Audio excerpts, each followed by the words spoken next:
Hello and welcome everyone. Welcome the well-known unknown ALW Secret Vault, Mike as well.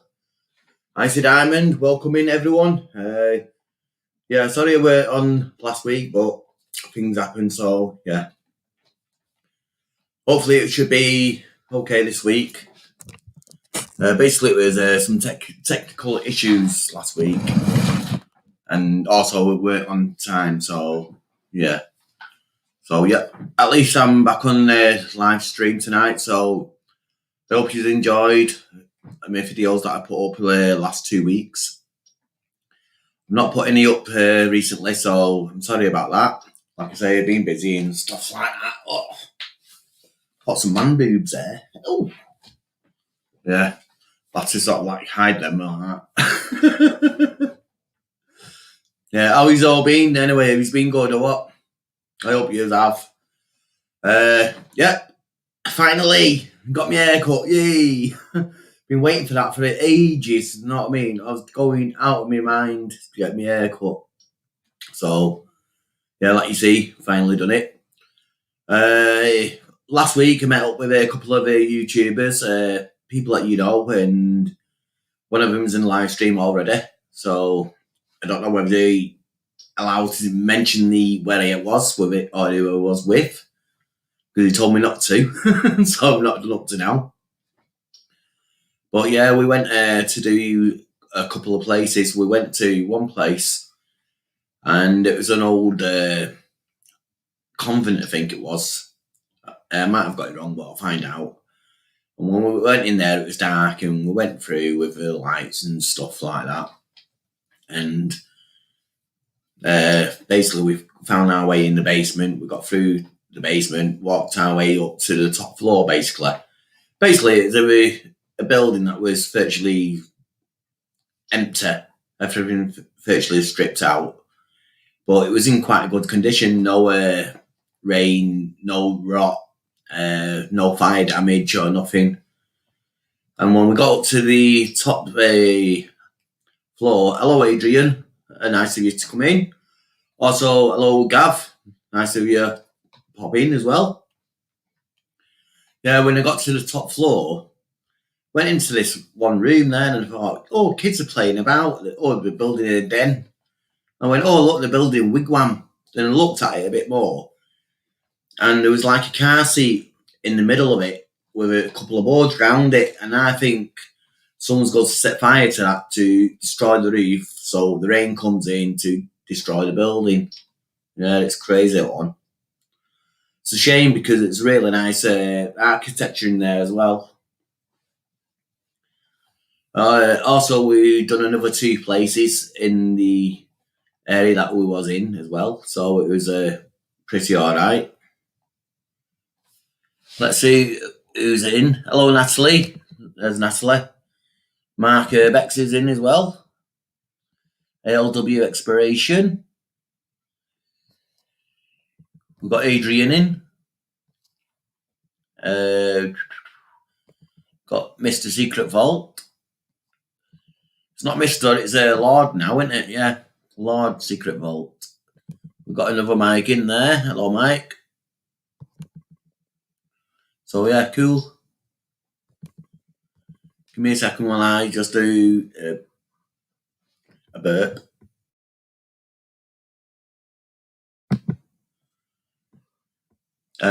Hopefully you didn't hear that. You're right, mate. I'm not saying your name because I'm hopeless at getting names wrong. Lucifer TV. Richie Willock. Yep. Took me months to get his name right. Yeah. So what have I been up to? Like I say, I've been out last week and this week. My phone's going. This week I'm going out again. I think what day are we on? Tuesday, right? Yeah, not tomorrow, but next couple of days, and hopefully it's something that I've been working on, and if it pays off, it should be a great video list. So fingers crossed. Basically, it's a reconnaissance mission but we'll probably hit some more other places as well, like you do. There's no point in hitting one unless it's a, well, if we hit this one, it should be a great one, and it might take hours, so you never know. So, been working on it, so hopefully it pays off.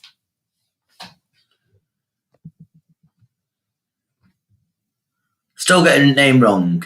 It's Rich Wellock, isn't it? Or Wellock. Which one? First one or second one? I don't know. Yeah, but if you don't... Hello, Thomas. Yeah, but if you don't tell me when I meet him how to pronounce his name, I'm going to get it right. So, not my fault. I'm passing the book there. Yeah, to that, I'm passing the book. Yeah. Oh. Can I just say thanks to everyone who's came in and joined into the chat? Yeah. I know I wasn't on last week, and yeah, and the week after normally it's a bit quiet, and because obviously, yeah, everyone's getting other things. But yeah, basically got another few films coming out soon. My dog's there. I can't say too much, but yeah, I'm going to start editing them videos very soon now, this week, and hopefully get one out this week and one out next week. That's what I'm going to do from now on. It's basically get one.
Hello!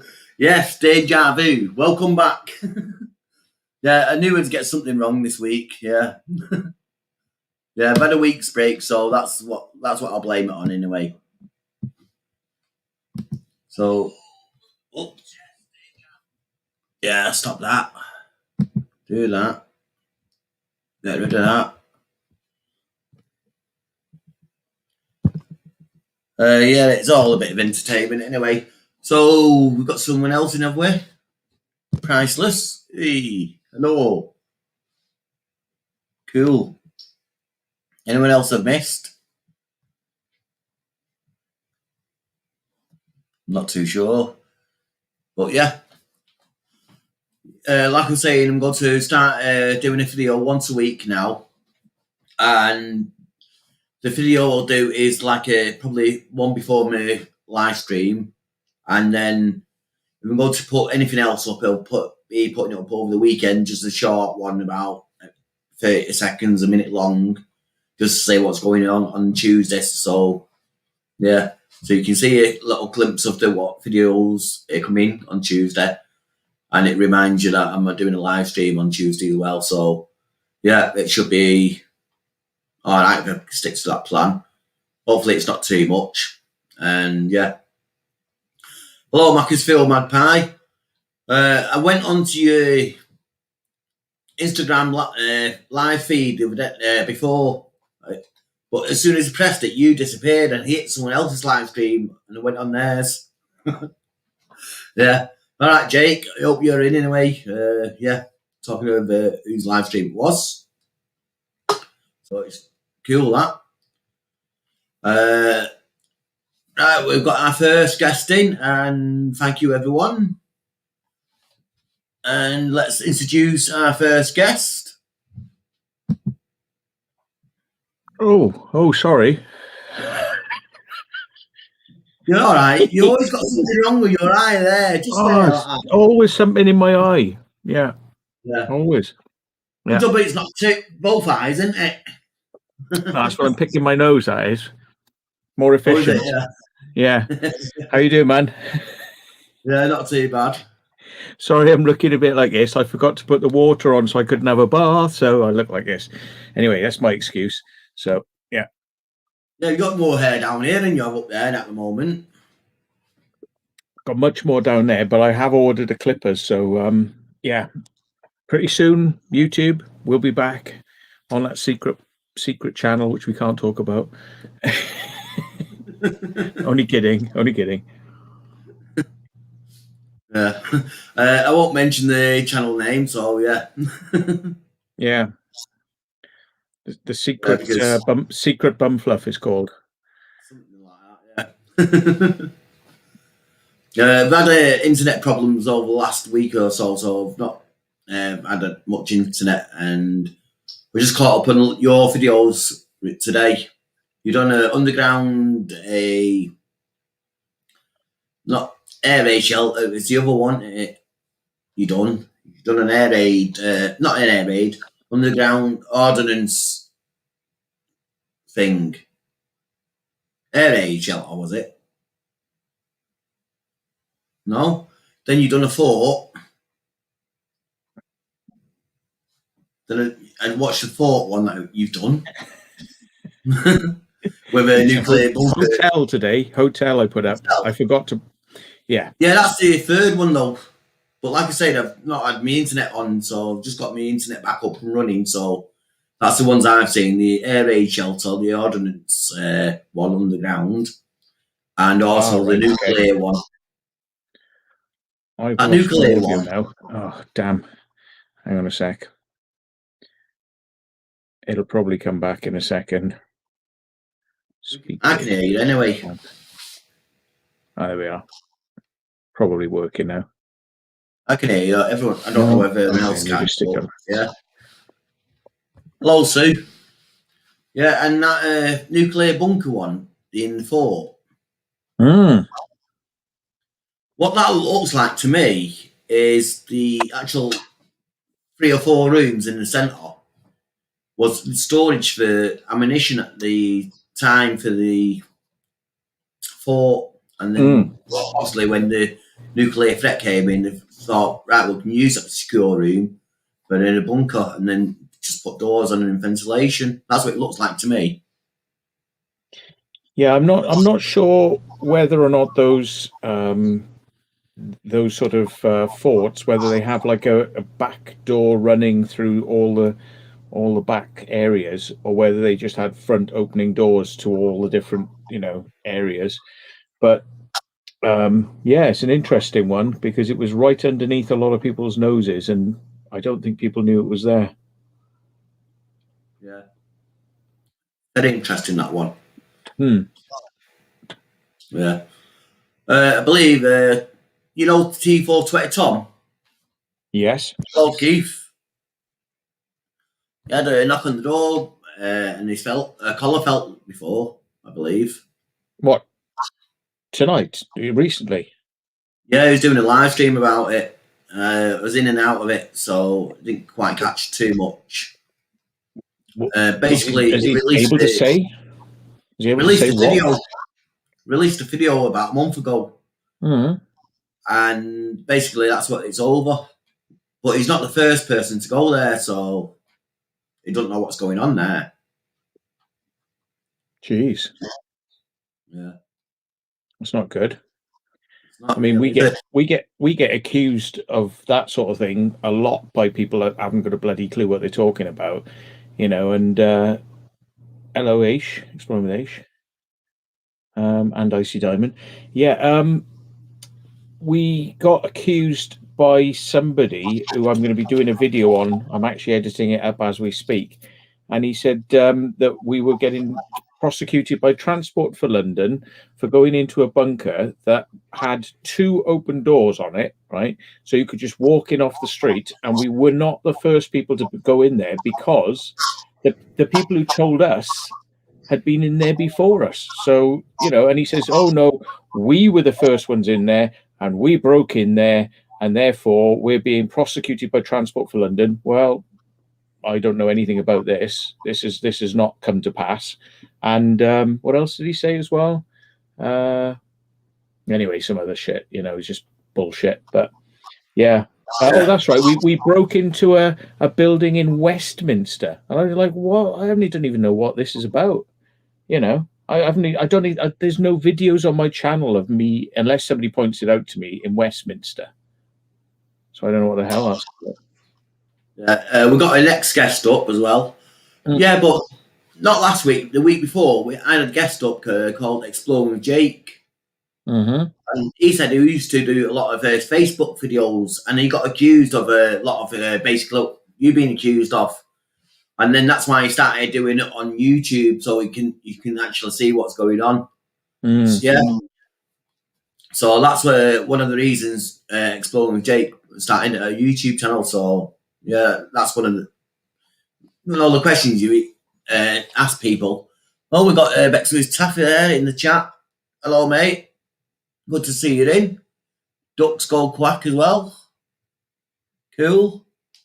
I mean, apart from the fact that I usually film, going up to these places and going in, I mean, I don't like to bring other people's names into it because they give me information about where these places are sometimes, and I get it from all different directions.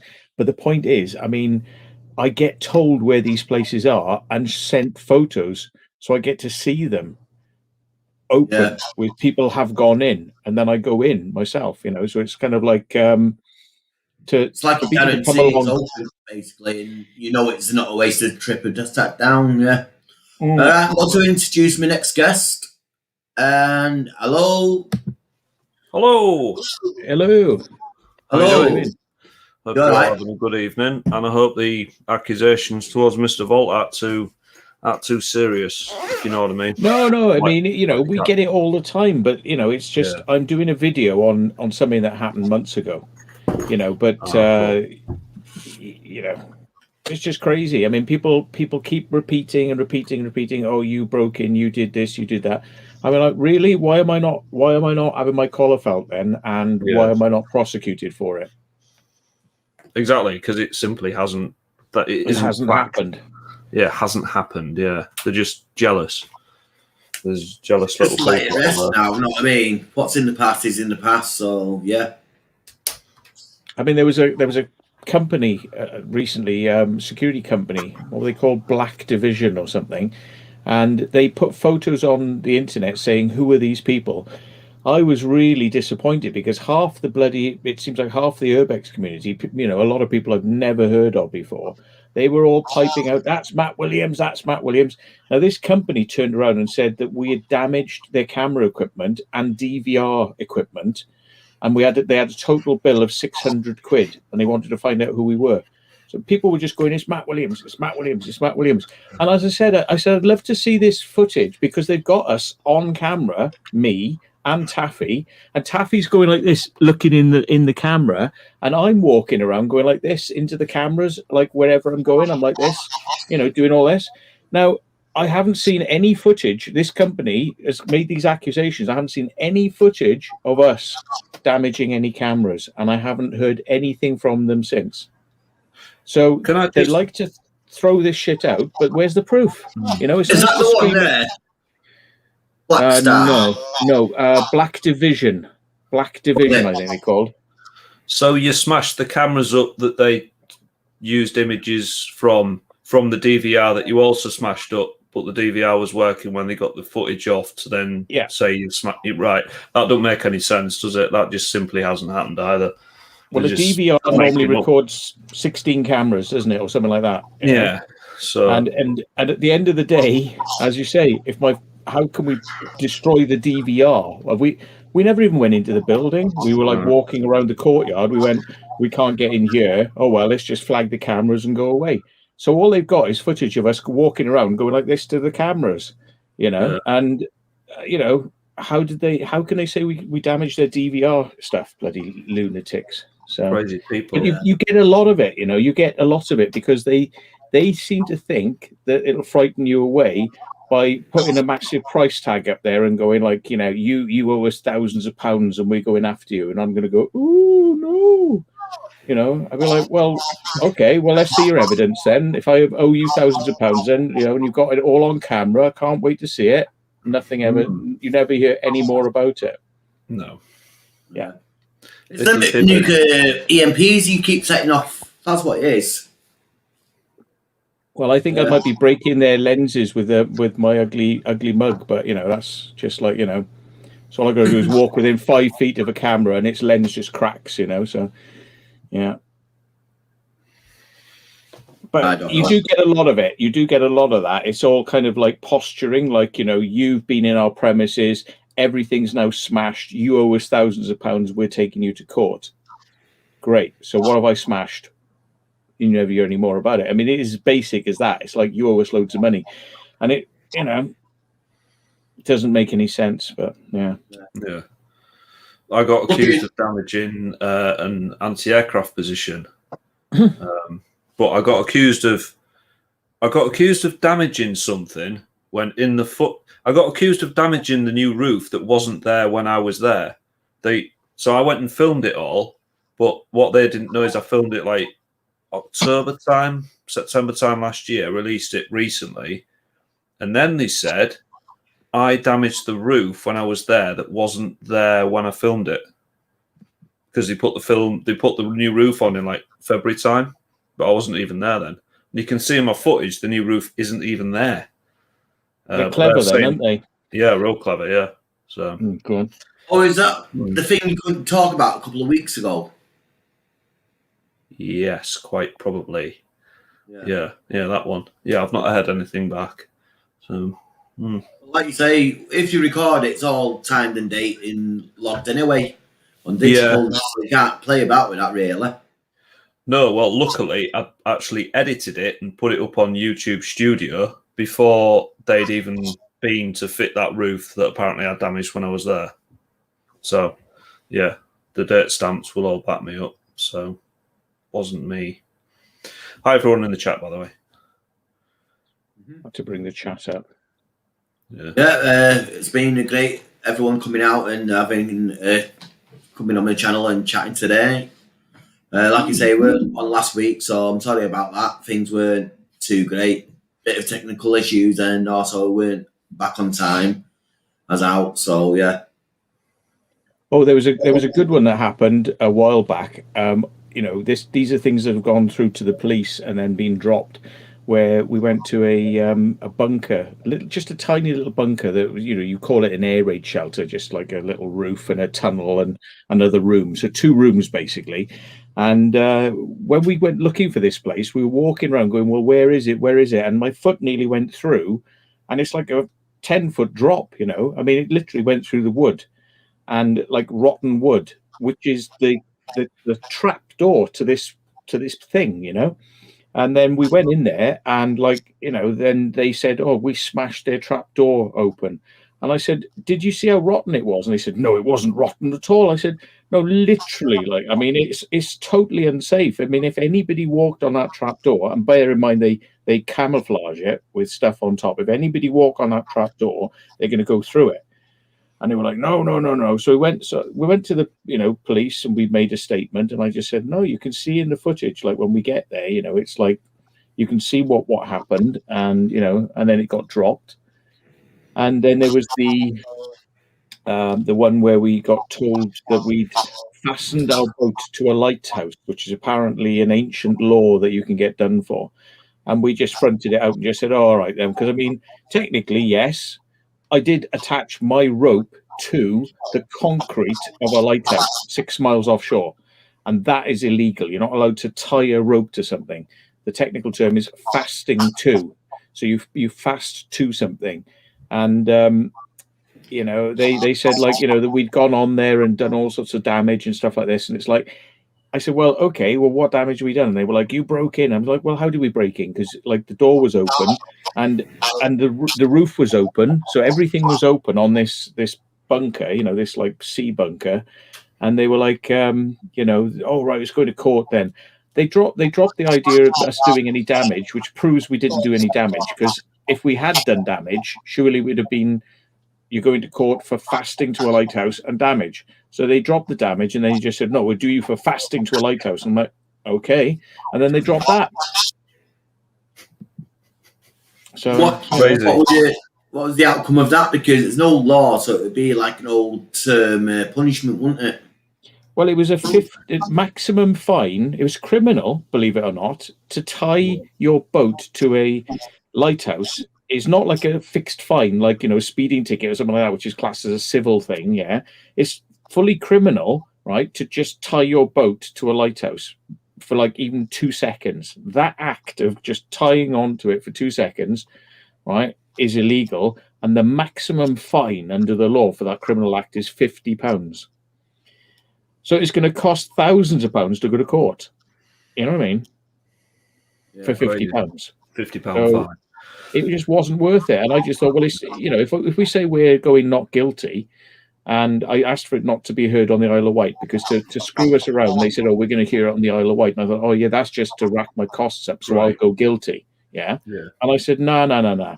I'm going not guilty, and I refuse to have it heard on the Isle of Wight. And they were like, oh, you can't. And I said, no, I refuse. I'm not coming to the Isle of Wight. You know, it's just nonsense. You know, hear it on the mainland. And they were like, all right, we dropped the case. Oh, the CPS actually going for it. The CPS actually going to do you. Yeah.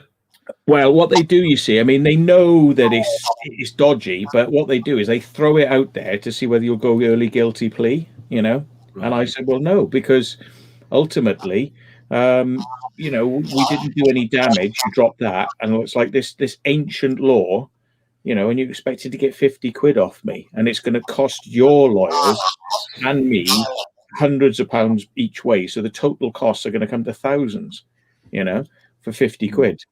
It's just like, is it really in the public interest to be running this case?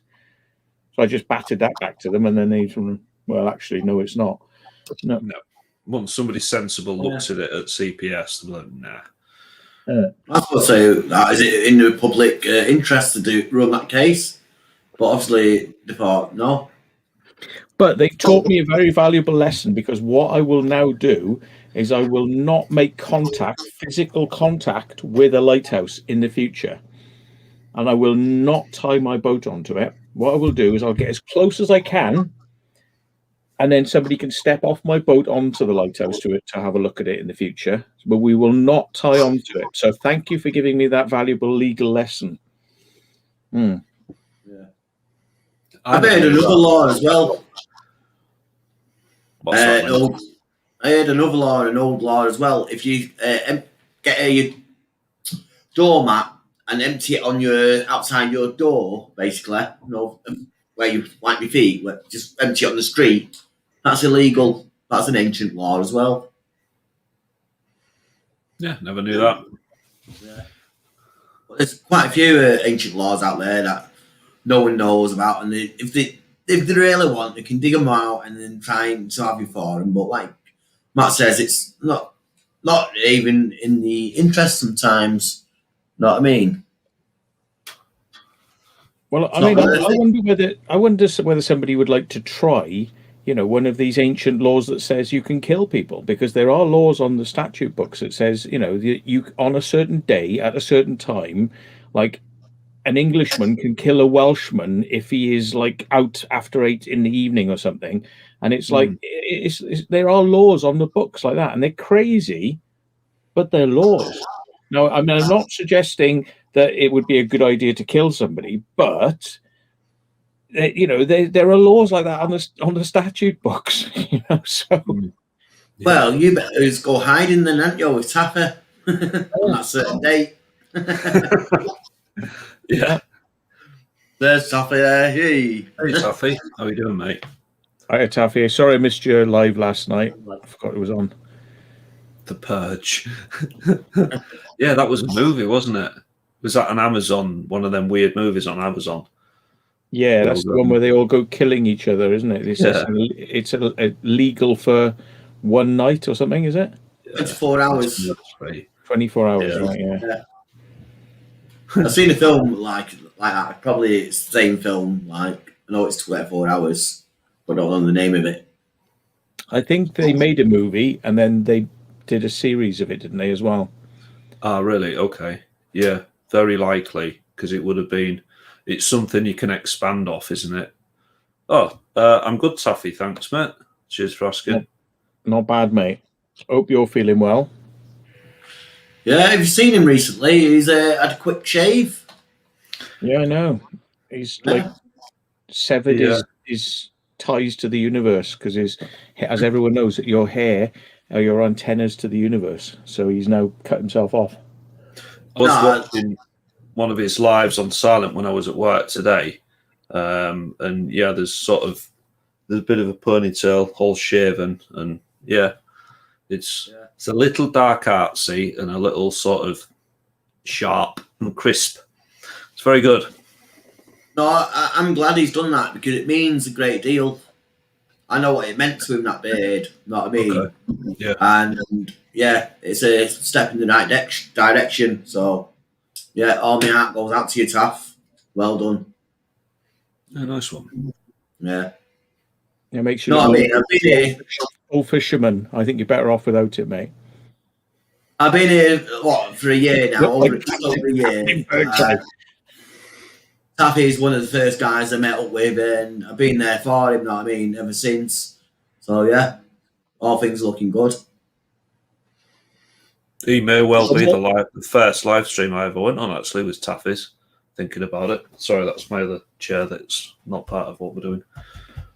You got more chance of copping on with no beard, right? I mean, unless of course you're going to one of those bear bars, like for gay blokes, yeah, and women possibly, but mostly blokes. Yeah, bear bars. Don't know if you've ever heard of those. No, not really. Oh, really? None of you have heard of those bear bars? No. Bear bars. Right. I might Google it on my work's laptop. Yeah. See how quickly I get an email from IT. Yeah. So there's the Bear Society is gay blokes who like lots of body hair. So they are super hairy and they like beards and they don't mind being a bit like rotund as well, having a bit of extra body weight. And it's like for people who fancy like bigger, fat, sweaty bear types. I've got real American grizzly in my head and red meat eaters. Yeah. Beer. In fact, here is you're gonna wonder why I'm going to show you this now. But this is Kevin Smith, the movie director, right? And that is because his brother is gay. His brother is gay, right, and likes going to bear bars. So that's a bear paw, right? That's a bear paw, and it's a rainbow bear paw, and it's because his brother is into big guys, gay guys, and likes going to bear bars. So when I saw that Kevin Smith actually had a little plastic character which was all about his brother and bear bars and gays and people who like lots of hair and I had to get it. I had to get it. So I hanged up on my computer now. What was that cartoon called? I think it was back in the 90s. Was it Rainbow Bears or something Bears? Oh, Care Bears. Rainbowy and that was Care Bears. Care Bears, that's it, yeah. So there's a Bristol bear bar, I've actually seen it, and I've looked in, and I thought, oh, they look a bit too overweight and a bit too hairy for me. But A bit I too am grizzly. aware of it. I am aware of it, but yeah. So the Hair Bear bunch, werebears. Yeah, that's right. That's actually I came across a bit of a hair wolf the other day. I don't know if I. Hang on, I'll show you it now. It's kind of funny. Let me see if I can spot it. Well, I say this back in the 80s with an helicopter, Airwolf. Airwolf. Down. Oh shit! Come on. Don't Copyright strike. Right, here we go. Right. Yeah. Hang on a sec. Now the Let me focus get you is up on right. the big screen. Come on. Let's do this right. There we are. There we go. There we go. Oh, wow. Right. I saw this guy dressed like that in Cannes with a proper beard that put Taffy to shame, blonde hair, pink, wearing shorts and leggings. So he's very confident about his, himself. Be hard to stop that one, wouldn't it? Yeah. Just the beard part, nothing else. Reminds me of Ali Law. Yeah. It's a bit weird, isn't it, when you've got like blonde hair up here and like brown beard hanging down here, like. It looked ginger on here. I don't know if it was just my screen, but yeah, it looked kind of ginger. What's Duck saying? Yeah, always worries about the bronies. Oh my god, yeah. Do you know what a brony is? No, it's something else to Google on my work's laptop, innit? Yeah. If it's not something that you eat and get wrecked off it, no. Bronies. Well, you know what a bro is, don't you? In a bro fist. Yeah. Yeah. Well, imagine if instead of a bro fist, that was a hoof. A hoof. Yeah. Yeah. Right. Too much information. Yeah. So two hooves, right? And imagine now if I'm prancing around like the Care Bears, right? Right. Imagine if I'm prancing around like the Care Bears, right? With a unicorn horn on, and I am a little pony, magical pony. Yeah. Are we getting it close? Place now. Are you getting any close? We getting any closer to what that's about? Any ideas? Magical unicorns, like bronies, ponies. I know it's past water's schedule, but hey, it's not YouTube. It's YouTube. Got to keep it right. No, it's safe for kids. Apparently, I'm not sure if it is though, but it's My Little Pony.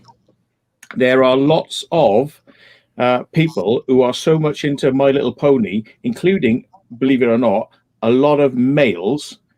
I think it's people on the autistic spectrum seem to sort of like it quite a lot, but it enables them to come out being gay, but like dressing up as ponies and dancing around as My Little Ponies. Yeah. Yeah. Someone said something about that further up here. Grown men that like My Little Pony. Well, I never. Oh yeah. Grown-up men who like My Little Pony. Yeah. Yeah. If you watch Storage Wars, is it Storage Hunters or Storage Wars? There's a couple, a man and a woman, young couple. They buy units together, and they bought one, and they had loads of My Little Ponies, and she knew what one of them was, and he didn't have a clue. Right. Yeah. Well, here's a funny one. Remember Star Trek: The Next Generation? Yeah. Yeah. I used to love that. ALW must like that. Remember Q? Yeah, Q, the godlike sort of being who used to sort of like troll Picard all the time, and give him grief. John Delancey, his name is. That's the actor's name, John Delancey. Now, turns out John Delancey has not a liking. He's not into what the My Little Ponies are into. These bronies, yeah. But he empathizes with their cause. So he acts as a spokesperson and goes to their conferences and hosts them.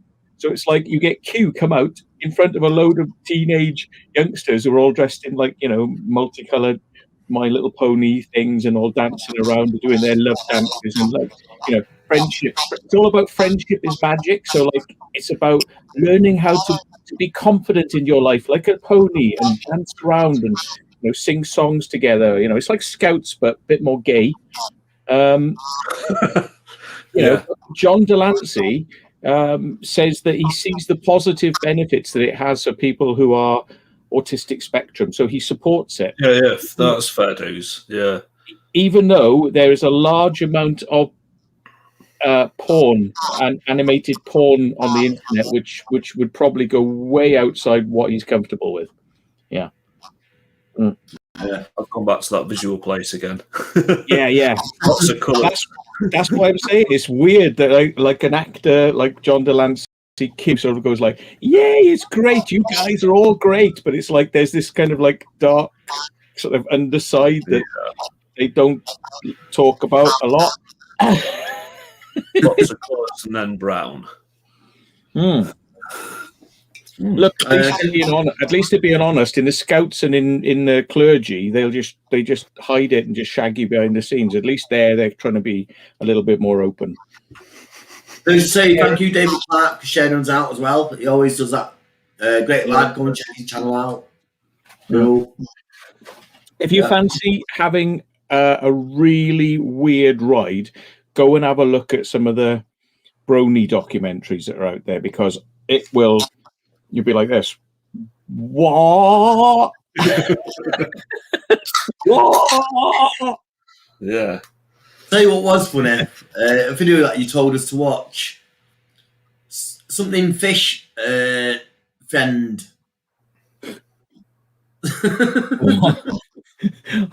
ALW. Now I'm getting all these images in my mind. Yeah. It's you who told us to watch it.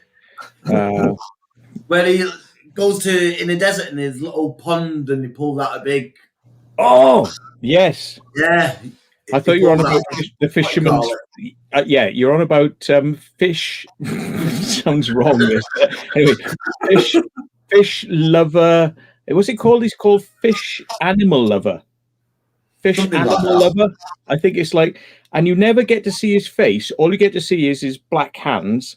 But he's got the most amazing skills, because wherever he goes, he can put like Mentos or sweets or Coke into the ground, and crabs and fish and all sorts of things come up, but some of them appear to be dead, and it's almost like they got some like a hand inside them pushing them out, like out of holes, and like the fish are sort of going, oh, I'm eating, give me more Coke. Ooh.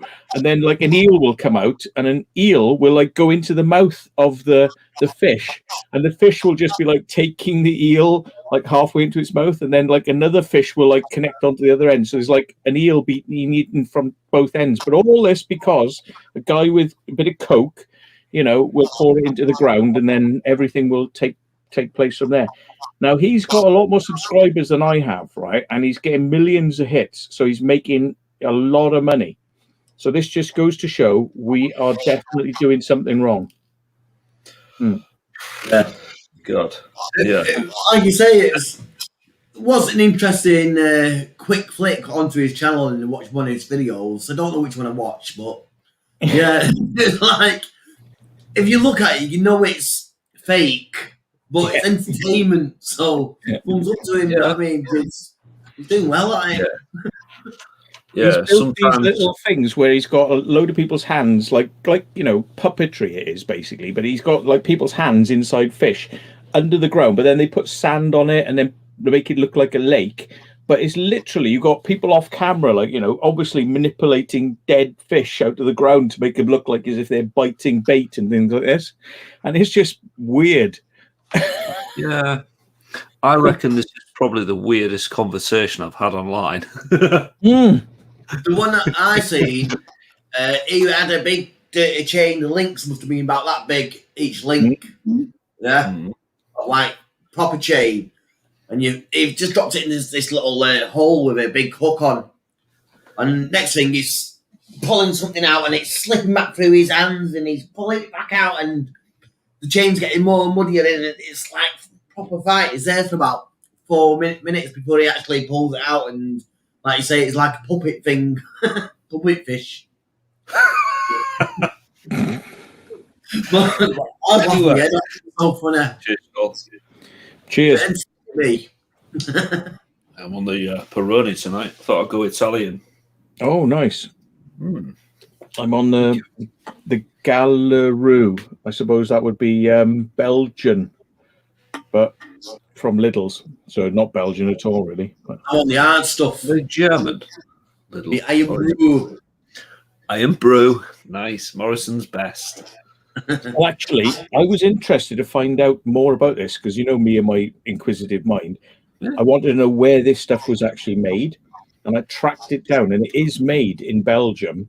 And there's a place, like a big factory, that makes all the Lidl's beers and a load of others, but it's all rebranded then, and it's all comes out of one factory, and they make loads of cheap beers for loads of different places. Oh, wow, all badged up. Someone did that with electronics years ago.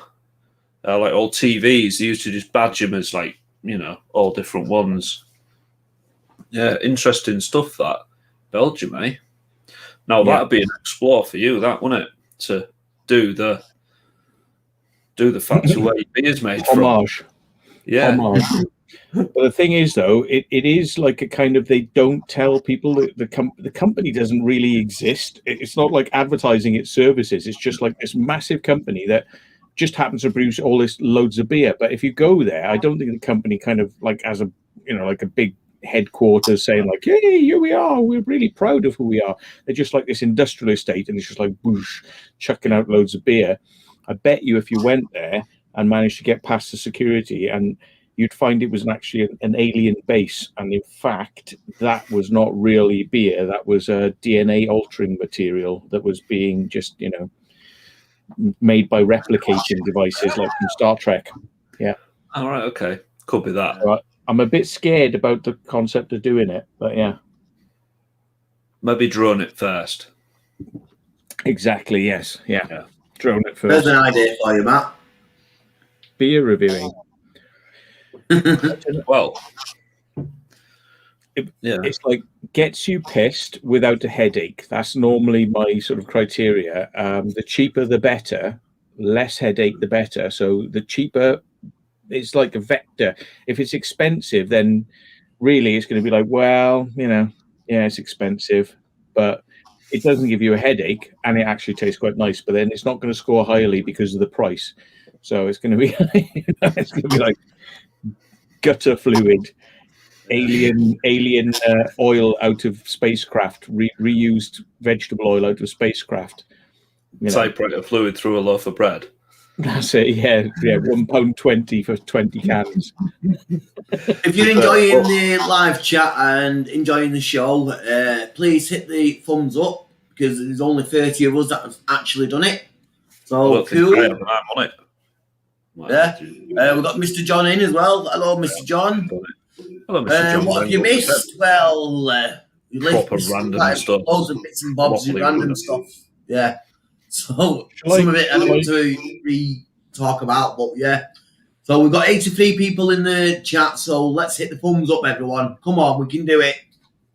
Cool. I'm going to do an advert for my channel, just saying where I am. Right, everybody, we're over on Urban Legend UK's channel now. Get over there and click like, because he needs the likes. He's really desperate for it. So get over there now. Urban Legend Live. Urban Legend UK. Don't go to Urban Legend. He's rubbish. But go to Urban Legend UK. He's really cool.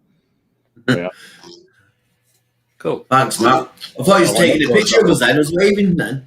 No, he was pointing at me, sadly. Yeah. So, this was £5 for 6 cans at Co-op, but what I didn't realise was it's only little cans. It's little 330s. Oh. Can you remember Cola when they did 330 cans, but the tall ones? That's what they are. Yeah. Yeah. So yeah, feel a bit done by, but Peroni's quite nice. I'm usually a Carling drinker, but yeah, I got these for a little change. So I'll let you know in the morning if I get a headache or not, because I'll drink all 6 because they're only little. Well, got number fan in as well. Hello. 500 millilitres. Yeah, 330s. They'll be like 568s or 500s. You've got them, Matt. Yeah. So With your Belgian 330 times 6 equals 1,980. So 500. 500 times 4 equals 2,000. It's about the same. It's exactly the same. You're just getting in smaller cans. Smaller little It's the cans, same yeah. amount. It's the same amount. I think it's because Italians are lager louts like us.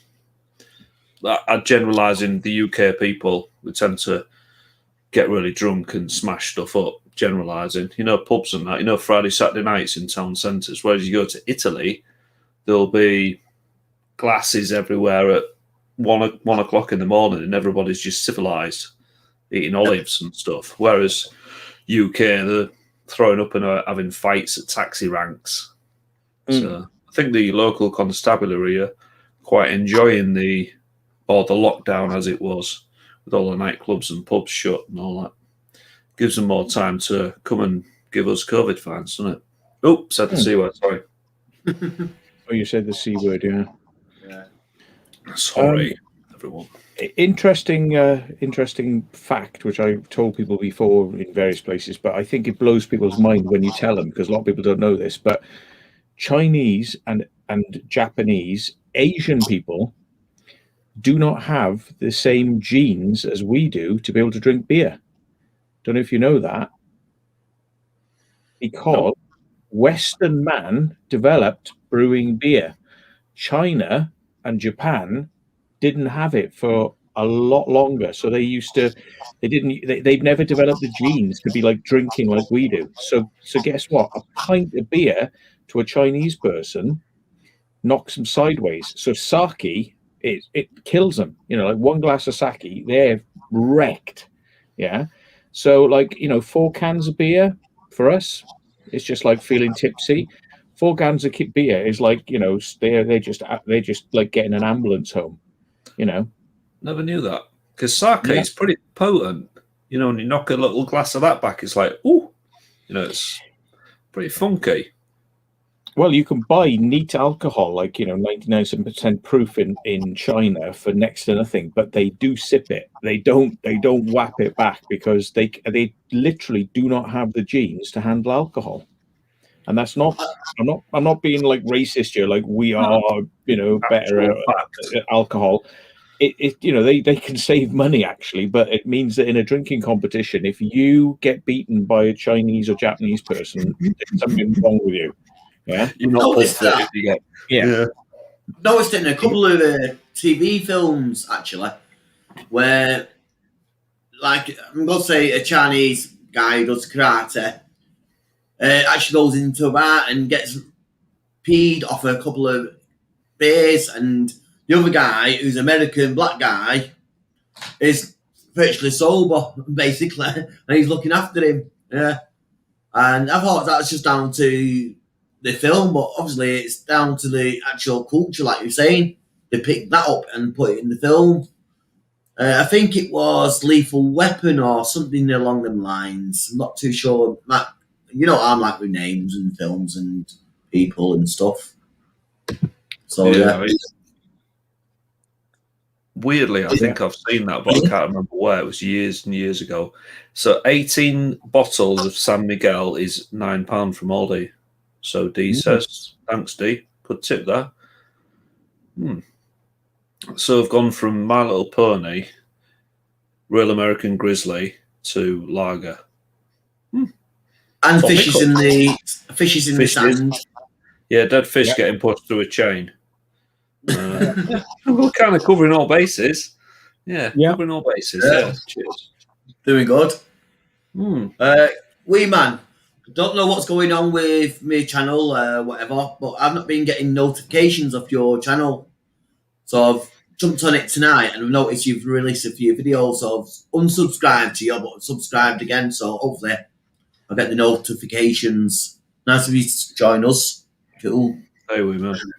Well, YouTube stopped emailing people because they did a little survey and something like 0.01% of people were actually clicking on the email link when they got it.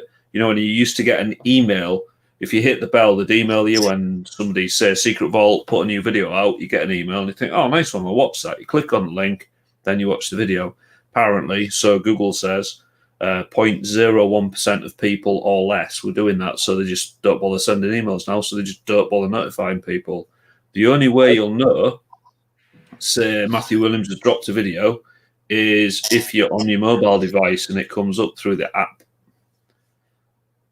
And I think they're bullshitting through their arses about this because, you know, this wasn't an independent survey this was done. This was internal.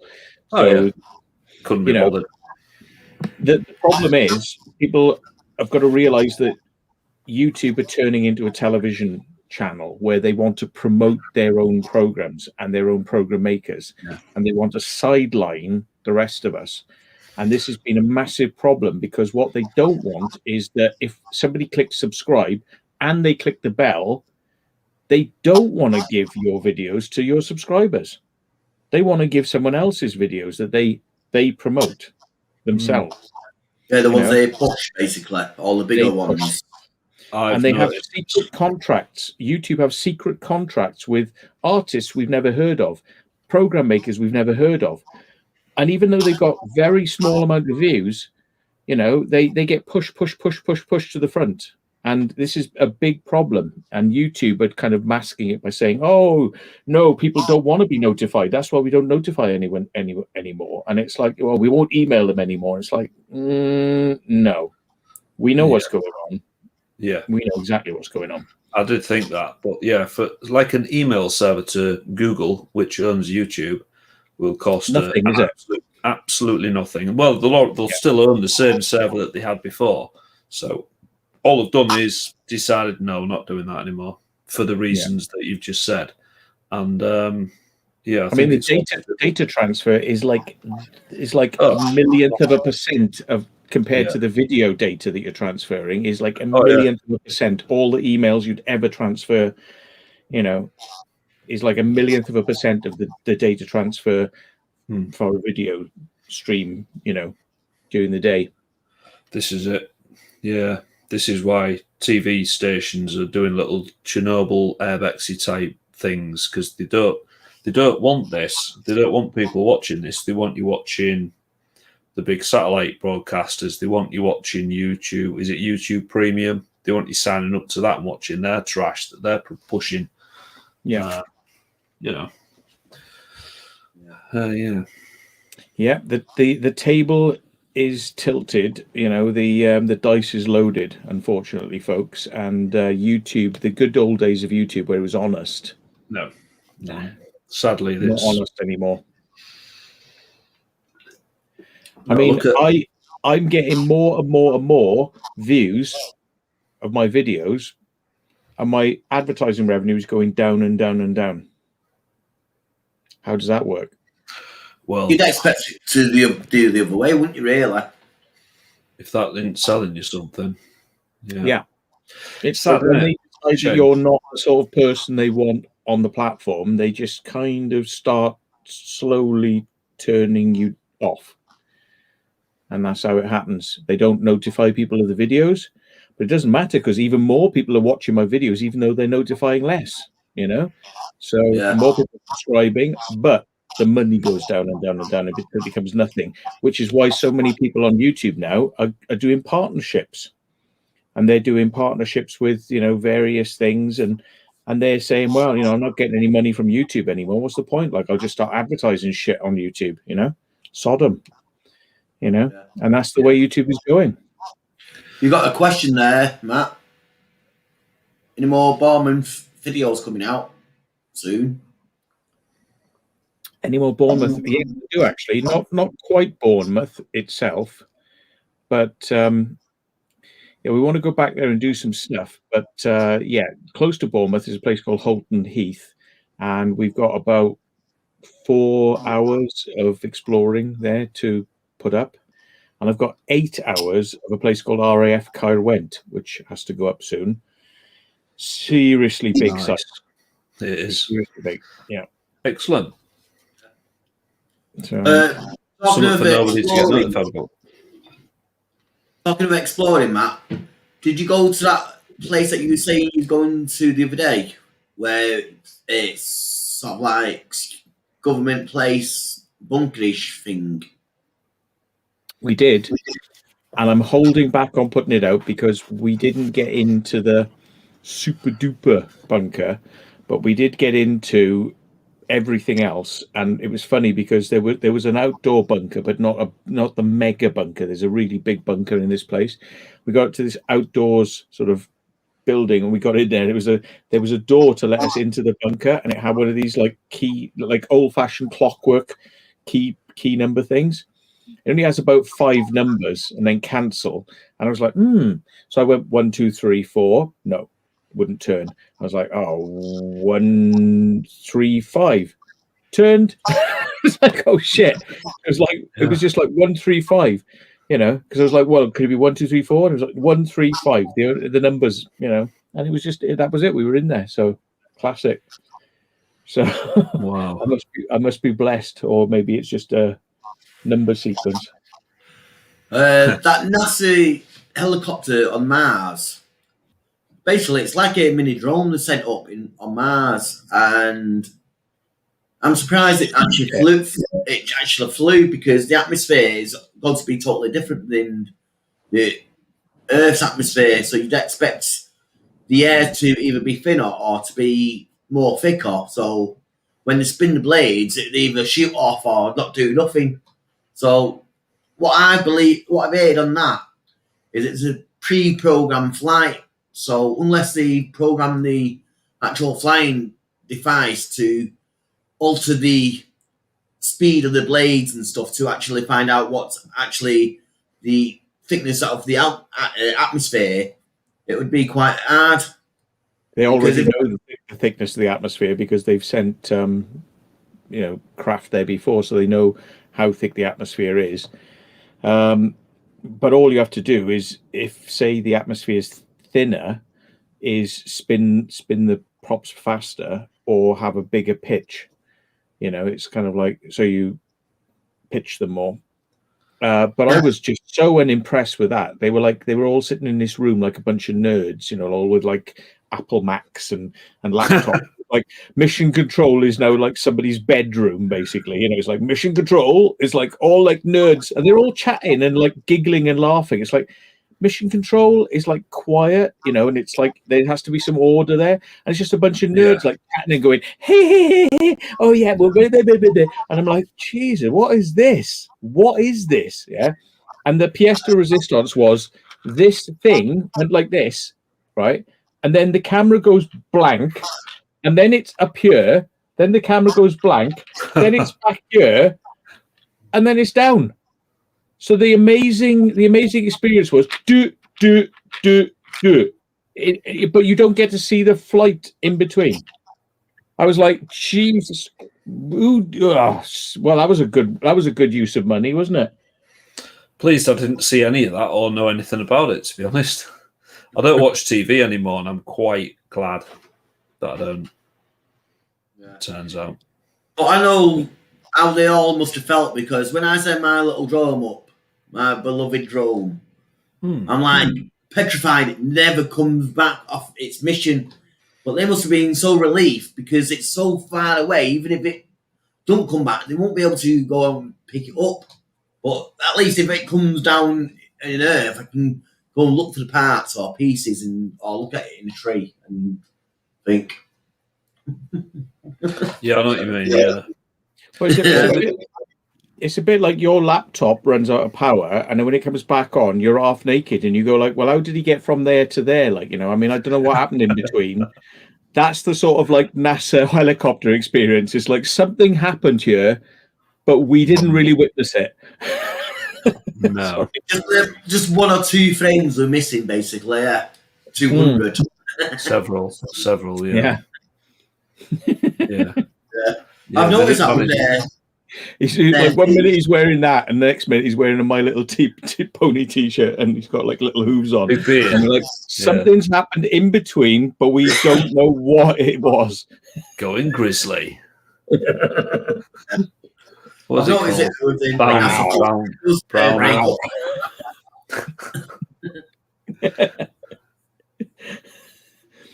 Sorry, Especially it's when these loaded. sort of things start floating across the screen, it starts buffering again, and you just lose picture and stuff.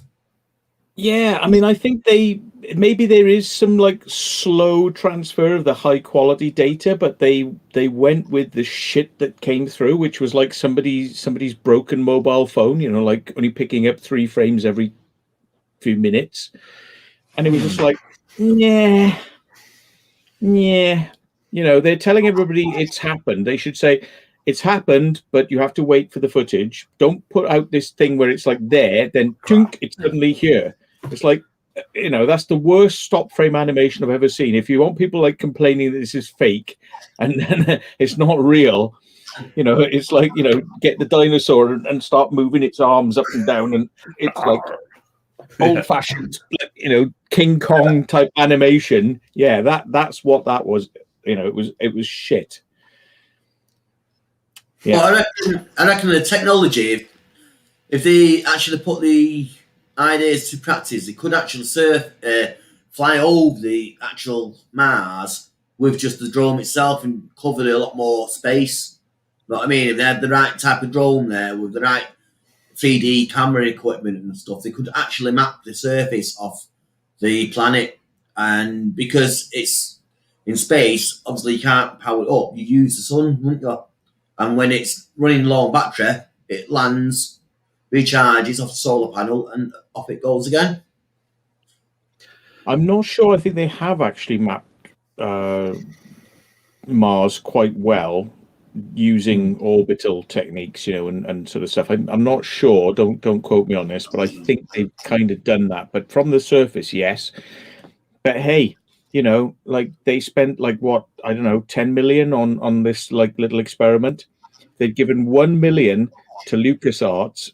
They could have had Jar Jar Binks on the moon, literally controlling the drone and like flying it along and landing it and going, yes, I'll fly a drone on Mars.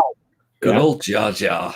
Yeah, Yeah, pre-Disney that as well. It could have looked much better, but they just they spent the money on just a really bad mobile link, you know, with what's that company? I'm just thinking like not O2. What's the cheap SIM cards you can get? No, from like a cheap supermarket, you know, Gift like Gaff. There's Gift Gaff. Exactly, Yeah. Exactly. Gift Gaff. They just went for There the are Gift other Gaff brands as well mobile. in the market. Other SIM cards are available. Yeah. So, yeah, Gift Gaff mobile. Nice. Yeah. Do you want to know? Do you want to know something? I don't think it was Gift. I don't think it was Gift Gaff. I was actually bought off by a mobile phone company exec once. He gave me a camera to shut my fucking mouth. Yeah, gave me Well, you'll be able to talk about it then, will you? well, no. You could But give I the was. camera back. No, Yeah, you a have to good give the camera. camera back. Sold that now. Is old crappy tech, you know. Yeah. Canon, they don't film video properly. That's the trouble with Canons, you know. Mine Unless does. you got 5D. I think so. Well, 5D Mark IIIs, they film correctly, but everything else is kind of like crop sensor. Oh yeah, you know. mine's got a crop sensor. Yeah. And they bugger about with it. So Is that for like stabilization, basically? The cropping a bit of a picture so it stabilizes the bouncing out. It's because it isn't full frame. You need a full frame camera. Yeah, what they mean by crop sensor is like if you imagine what they base it on is 35mm movie film, which is not the same as 35mm still film, because that throws a lot of people out, because 35mm the images used to run sideways, but 35mm it runs down ways, because then they used to flip it upside down and project it onto the screen, so it goes chunk chunk chunk chunk chunk chunk chunk, otherwise it would have to have gone sideways if it was the 35mm cameras, like your old, you put the reel of film in, and the film would have had to be projected through the projector sideways like that, chung chung chung, unless they bent it with a mirror. But that movie format of that image size is classed as 1 inch, right, across there. It's larger in the other format. So, but that's 1 inch. And based on 35mm cameras and cinema cameras, that's what all the kind of the lenses are that they say, like if you're working cinema lenses and things like that. So when you have a crop sensor, what they're saying is you're only using as much smaller.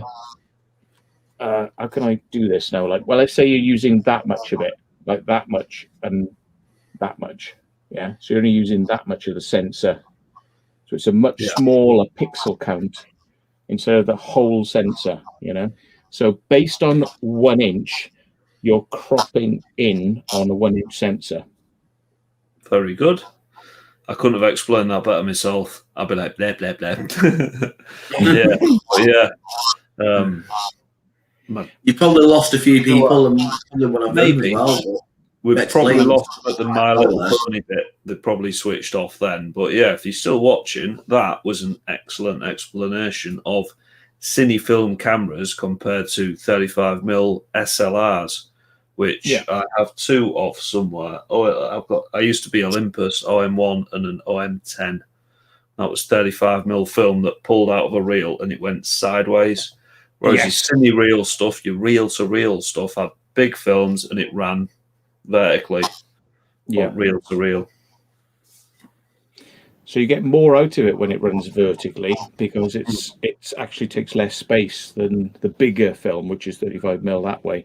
But strangely enough, the movie film that they used to produce was better quality than the stuff you could buy for cameras. So in terms of the image quality, you got a lot better out of the movie films than you could get on a camera, which is why it's a con, because everything in life is a con, and that is a con. You could enlarge movie film up much bigger than you could enlarge, sort of like your camera films up, because they were made out of crappier materials. Yeah, but don't tell them that. They won't have it. Do drones film in the same way? Yeah, it's all digital now. I don't know about DJI sensors and stuff, because apparently I've got a Mavic. Not apparently, I've got a Mavic 2 Pro, and that's got a 1 inch sensor, but it's a CMOS sensor, so it's still a crop sensor. It's not a full frame camera. Yeah, they're 1 inch sideways, but I think they're 4.3s as opposed to 16.9. Yeah, it's 4.3 images. Yeah, 4.3 image. Yeah, because I have to I'll zoom them in on Final Cut Pro, which you'll hate, to go on Instagram. So it's 16:9. Yeah. See you later, mate. Thomas. Catch you in a bit, mate. Bye, Thomas.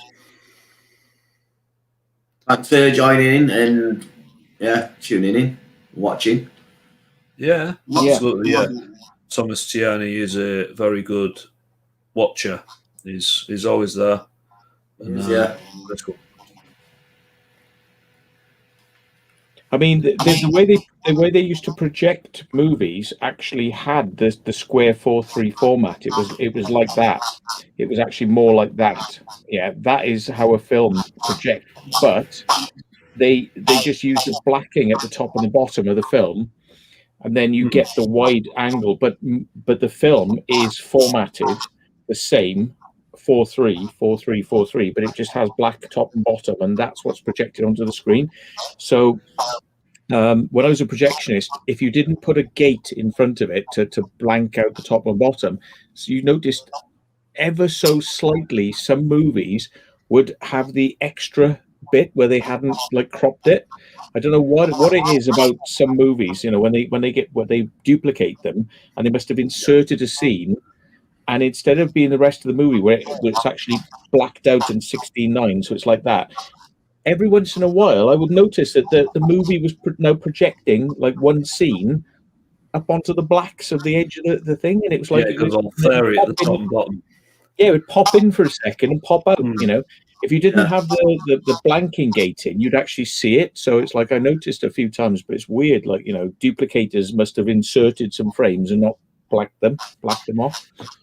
So that's what I found interesting about yours, and a lot of other people went to that Showcase Cinema in Manchester. I didn't go myself. Was the projection room, the actual capital cost of building that and having that functioning with all those projectionists, all those the reels, they would have to be kept at certain temperature. You can't just chuck them in a cupboard. They need to be looked after. The cost of the cinema back then compared to now, where it's all just digitized, it's just like watching something on YouTube. The cost then was huge. I remember you saying about the Halon system for the popcorn, where they popped their own popcorn on site, and they had the Halo system. The cost of maintaining and running all that was just crazy. Whereas now, with the current situation, maybe cinema's dead. I don't know. People might start going again. Here's something for you. Halon systems are very dangerous. I went to the F1 catering facility in Oxford, and I found 9 or so canisters of 3,000 psi. Yeah, not like this is a large amount of Halon, and it was still in the canisters, and the needles were all registering like it's there, and I'm like, oh shit. So if something was to trigger this now, we'd have a problem, because you've got to hold your breath and get out of there as quickly as you can on the air that's in your lungs. So for safety reasons, I let the fire brigade know about it, and they said, "Oh, really? Yeah, we remember that place. We thought we told them to kind of to like sort that out. Don't worry, we'll get in touch with them." And I went back there like 4 or 5 months later. Nothing's happened. They're still there. They're still there, sat there, ready for somebody to kill themselves. Yeah. Mad that. Yeah, that's got a message there. There's a button. I'm not going to tell you where it is, but there's a manual release button, and if you push that button, it will. Yeah, you are going to have to get out of that building really quick, because your air in your lungs is going to get taken out. It's a chemical oxygen depleter. It actually depletes oxygen in the atmosphere that it's released within. And it's 3,000 psi in those bottles, because that gas, that cloud, is in liquid form. When the valve is opened, because it is just literally a valve on the top of the cylinder, that liquid is released, it evaporates, so it'll expand to about 1,000 times its own volume. And it'll pressurize that room and deplete all the oxygen within that room, and anybody in there, one breath and you're dead, because it will start depleting the oxygen in your bloodstream, and that'll be the end of you. So any air basically it pushes all the oxygen out of that room. It chemically absorbs the oxygen molecules into the attaches BCF molecules to it, and then absorbs those. It like eats it up, like it just. So in a fire, to remove a fire, there's a fire triangle. You can either remove the fuel, the heat, or the oxygen. And BCF works by removing the oxygen. And it was called, I can't remember the chemical name, but it's called Halon 1211. And it's very, very bad for the atmosphere, because it also does the same thing to the ozone layer. When it gets up there, it just starts depleting it, just destroys ozone. And it was based on a refrigerant, and the ozone layer back in the day. CFCs, yeah, Halon 1211, but very, very good at extinguishing fires. That's why people used it. Much better than CO2, much better than sprinkler systems. Now, why do I get the impression that you have at some point in the past worked with a fire service or in some field that involves fire suppression? That's because I do. Oh, yeah, I do. That's his job. Look, here we are. I've touched on something there. Ventilation, basically, isn't it? It works as. Yeah, I do know. Yeah, I used to be I was an advanced firefighting instructor for the Royal Navy. Bloody hell. That's what I used to do. They use a slightly safer system now. That's a mixture of is it CO2 and something else? But it's like it's a safer system, and I think they advertise it as such. I can't remember what it's called, but whenever I see Halon, I kind of go. It's like as if I've just stepped near a den of snakes. I'm like. Yeah, you used to be able to buy in Civilian Street. You'd be able to go to Chubb in the 1980s up to about 1990. you could contact Chubb, just get them out the yellow pages, ring them up and say, I would like to buy a BCF fire extinguisher, and they would sell you one. And they weren't very expensive because this chemical could be produced very cheaply. So you were just really buying the cylinder, just buying it like buying a cylinder of propane for your barbecue. It was like £50, and you could buy this stuff, and they used to just sell it to anyone. So yeah, you could use it in house fires, breathe it in, and then you're dead. So the fire brigade used to find people in houses who'd used this stuff, and they thought, "Oh, the smoke's killed them," and it wasn't. It was the BCF in the bloodstream. Yeah, nasty stuff. So yeah, it's been removed from service now. Oh yeah. So can you excuse me while I go to the little boys' room, please? Okay. I wanted to do that as well, but all right, you can go then. But what I was saying is basically right, because it would take probably about 2 seconds for it to come out of the loop and start to hit you. You know, it's like you'd hear this like shh. So what you do is you breathe out, breathe in quickly, and start running, and don't breathe out and breathe again, because you know if you breathe any of that shit in, you're in problems. So you're gonna have to just keep running until you're out of the danger area, but don't breathe it in. Yes, correct. Yeah, just if you get out, yeah. Yeah, it's worse than the smoke itself.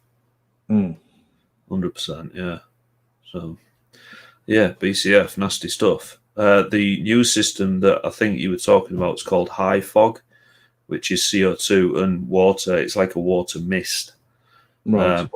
They put an enriched carbon dioxide mist in, because spraying water on a fire, if there was a fire on a warship called HMS Fearless, and they were fighting the fire with water, but the fire within the engine room was so intense and so hot, it's breaking it down with hydrogen. It was breaking the water down, yeah. So you ended up with an element of oxygen and hydrogen. So the fire was water evaporating. And if you get water hot enough, it breaks down into its chemical volumes, which is there's a lot of oxygen, a lot of hydrogen. So it was burning the hydrogen as fuel, and then the oxygen was an accelerant to its own, so the water was making it worse. And it took them a couple of hours to work this out. So in the end, they actually sealed the engine room, like hermetically sealed it. So then the oxygen itself ran out, and then you removed again from the fire triangle, removed that, and then they just boundary cooled it, which is cooling the entire outside casing of that space to remove the heat as well. So you're fighting the fire from two corners. It's mad stuff on, because I mean I'll maybe chat to you about. I went on a thing that my dad designed the plastics for back in the day, called HMS Brecon, and it was a minesweeper, and they are extremely at risk because their job is to get rid of explosive things in the water, which if they go off could seriously fry the people inside the boat. So what they did is they decided to make the boats out of plastic so that they wouldn't set off magnetic mines. But what I was amazed by when I went on this boat that he designed the plastics for when he worked for BP, and they invited him on to kind of see what he'd done, what his work had done. And I went in these rooms, and you're probably familiar with this because if you worked in the Royal Navy, what I couldn't believe is that all these people who work under, in the bowels of the ship, they all wear these white suits.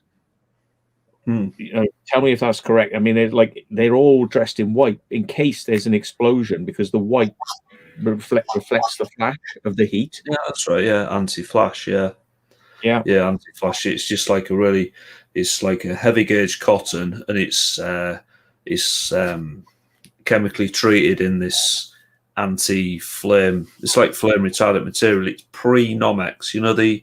The suits that you see firefighters wear, that sort of beigey suit, that's like a Nomex, which is a much more advanced version of what you're talking about. And HMS Brecon was a Hunt class minesweeper, and it had, I've worked on it. That had a really bad funnel fire, actually. Really? HMS Brecon, yeah, because it's the main engine. We're not very much airbags chat tonight, are we? Yeah. Anyway, so yeah, we're on HMS Brecon. So HMS Brecon, very good warship, Hunt class minesweeper, first of class. Worked on it. They used to have 2 main engines, and they were Deltics, which were actually a Nazi Germany design. And the Deltic engines don't have a cylinder head. They have, again, another triangle. The cylinders work opposing. They have opposing cylinders, and they're a 2-stroke diesel. And there's 3 banks of those. So there's 2 going that way, 2 going that way, and 2 across the bottom.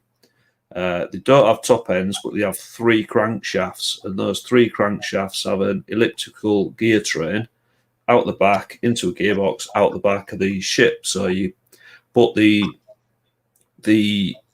because they're a 2-stroke at low revs, when they're just sort of pulling into port and tying up next to a lighthouse, things like that, low revs, they used to have a bit of oil carryover, and the oil used to go up into the funnel. Then they'd think, oh, we need to go a bit faster, so they put a bit of power on, 2 strokes, they spark a bit, sent the spark up the funnel, set fire to all the oil carryover, so the funnel was on fire. Yeah, quite a bad fire on that one. Mm. Yeah, HMS Brecon. And you say your father was involved in designing the GRP molding for that. The plastics.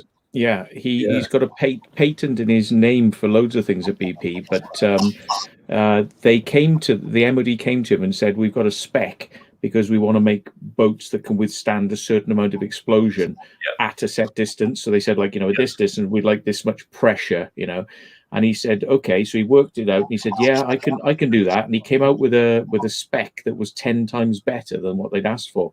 And when they used it, apparently the boat would just go elastic, and it would just bounce, and it would just take the shock like a rubber band, basically. Yeah. But it wouldn't split, which is what would happen with metal boats. They'd sort of tear, and this thing was just like rubber. But they were pissed off with him because they said, well, we have a problem though. And he said, well, what's that? He said, well, we can see it on the horizon because your plastic is translucent. And he said, well, you never said that in the spec. You just said you wanted it to be really, really elastic and take the thing. He said, if you told me that, he said, no problem.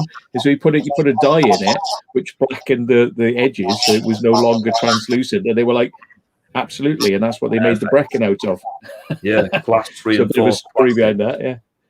I've got a question. This Halo system, the fire system. Halon. Say like you was in like the picture house like that, and they had the system like that. Would the person or operator in the operating room have an oxygen mask to get out of there? Not really. No, this is the problem. They warn you that when you press the button, alarms will go off, and everybody should be trained to get out, because within 30 seconds or a minute, if you're not out, off it goes, and that's it. Also, it's like a time delay sort of thing at first. Right. So it's not bang, psh. It's like, we're get you out of here, basically, and then all hell kicks off. It's like ALW was saying. I mean, if it comes in that quick and people take a breath of it, they'll be on the floor dead. They've got to give you time to get out before it comes in, because it's very effective in killing fires, but it kills you as well. It's very effective. Yeah, that's the issue. Yeah, that is the big issue. I just wondered, that's all, that whether they had an oxygen mask, whoever pulled the trigger. But obviously, like you just explained, it gives you the warning to get out of there, and then it kicks off. Yeah, that explains it then. I mean, they might have a fire-trained safety officer who has got a temporary mask that he can wear, which gives him like 5 minutes of oxygen. But his role would probably be to make sure there's nobody in the building. He runs around and makes sure there's no one there, because he hasn't got long to kind of do that. But that would be more into military buildings, I take it, if they had an extra air supply, basically, not more of a showcase. Banks and server rooms until very recently had Halon systems, and sometimes you'd see escape apparatus within that area of operating it.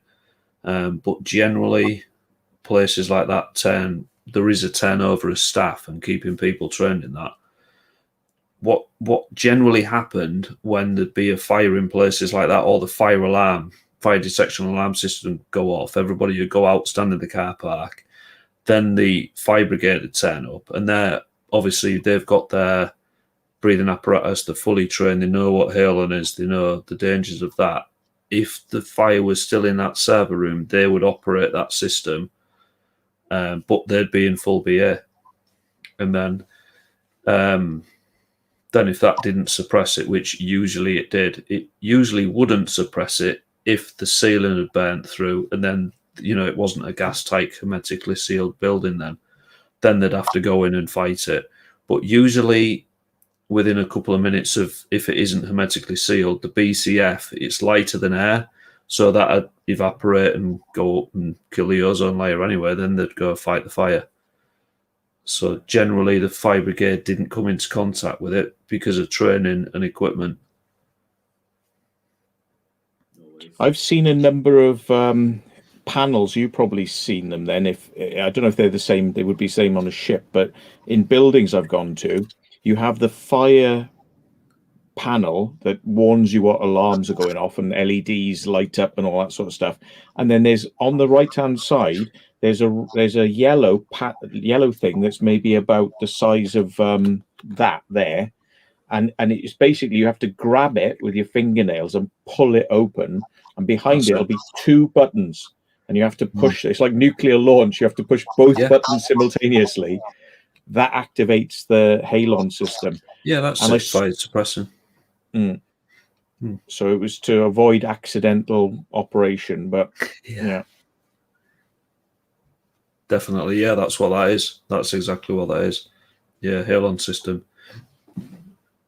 But cool, we've got 60 thumbs up this time. Excellent. Nice one. Yeah, nice one. Oh, do you know what? I forgot. You know that video I put up earlier on was on unlisted, and I didn't. It's unlisted because I have to make it public. We were chatting. So, oh, geez, sorry. Right. So from now till whenever, see if your numbers go up. Well, they went up. See if they go up. They did go up before, but yeah, let's see if they go up now then. Imaginary gone up. 96 watching. So we just watch it now. So yeah. Anyway, I need to use the little boys halon room. So I'm gonna go and extinguish my existence. So yeah, don't gash yourself, mate. Good one. Yeah, leave some oxygen there. That's quite interesting that, because it throws questions up, and obviously when it throws questions up, you need to know the answers, and glad you two could answer the questions what I had for you. I know a little bit, I don't know everything. No, but it explained more and just leaving it like a dead end sort of thing. Yeah. Cool. You're very welcome. And how it all worked as well. I thought, it just pushed the gas out, basically. But like you said, it ate the air, basically. Yeah, chemically depletes oxygen. That's why it was. I was going to say, if it pushed the air out, if there's a fire there and you're pushing air in the fire, wouldn't that make the fire bigger? But obviously, you said it doesn't push the air out. It actually eats the oxygen, so therefore it doesn't push the air out to feed the fire. So, yeah. If you know what I mean. Yeah. Sorry, yeah. I just got the swell up then. Sorry, I totally missed that. That chills. The chill UK. Right, now Matthew's back, I'll go for a wee. Stand by. Yeah. Take it in turns, why not? That's the way we're on emergency watch, so we can one at a time. I have to turn my camera off because I'm just wearing not a lot underneath, so yeah. Well, that's like me, that's why I turned my camera off. This room, I've got no heating on in here, but the computer's running, and it's like, I got the door open to get the air in and out, but it's like, bloody hell. When you render footage, like the heat that comes off that computer. Ugh. Yeah, It's amazing how much heat comes off the computers, isn't it? Really. And you think, why has the server room got aircon in it and stuff? But if you go in a room like that while it's operating, you can actually feel the warmth coming off the machines even before the aircon does its work. Right, I'm going to upload a video now that you probably find a bit fun. It's Holborn Tramway in London, and we had a police. I've got feedback. I've got feedback, I think. I'll put my ear mic in and see what happens then. I haven't heard you feeding back myself, but there's little bits in the background, just little snips sounds, but it's not terrible.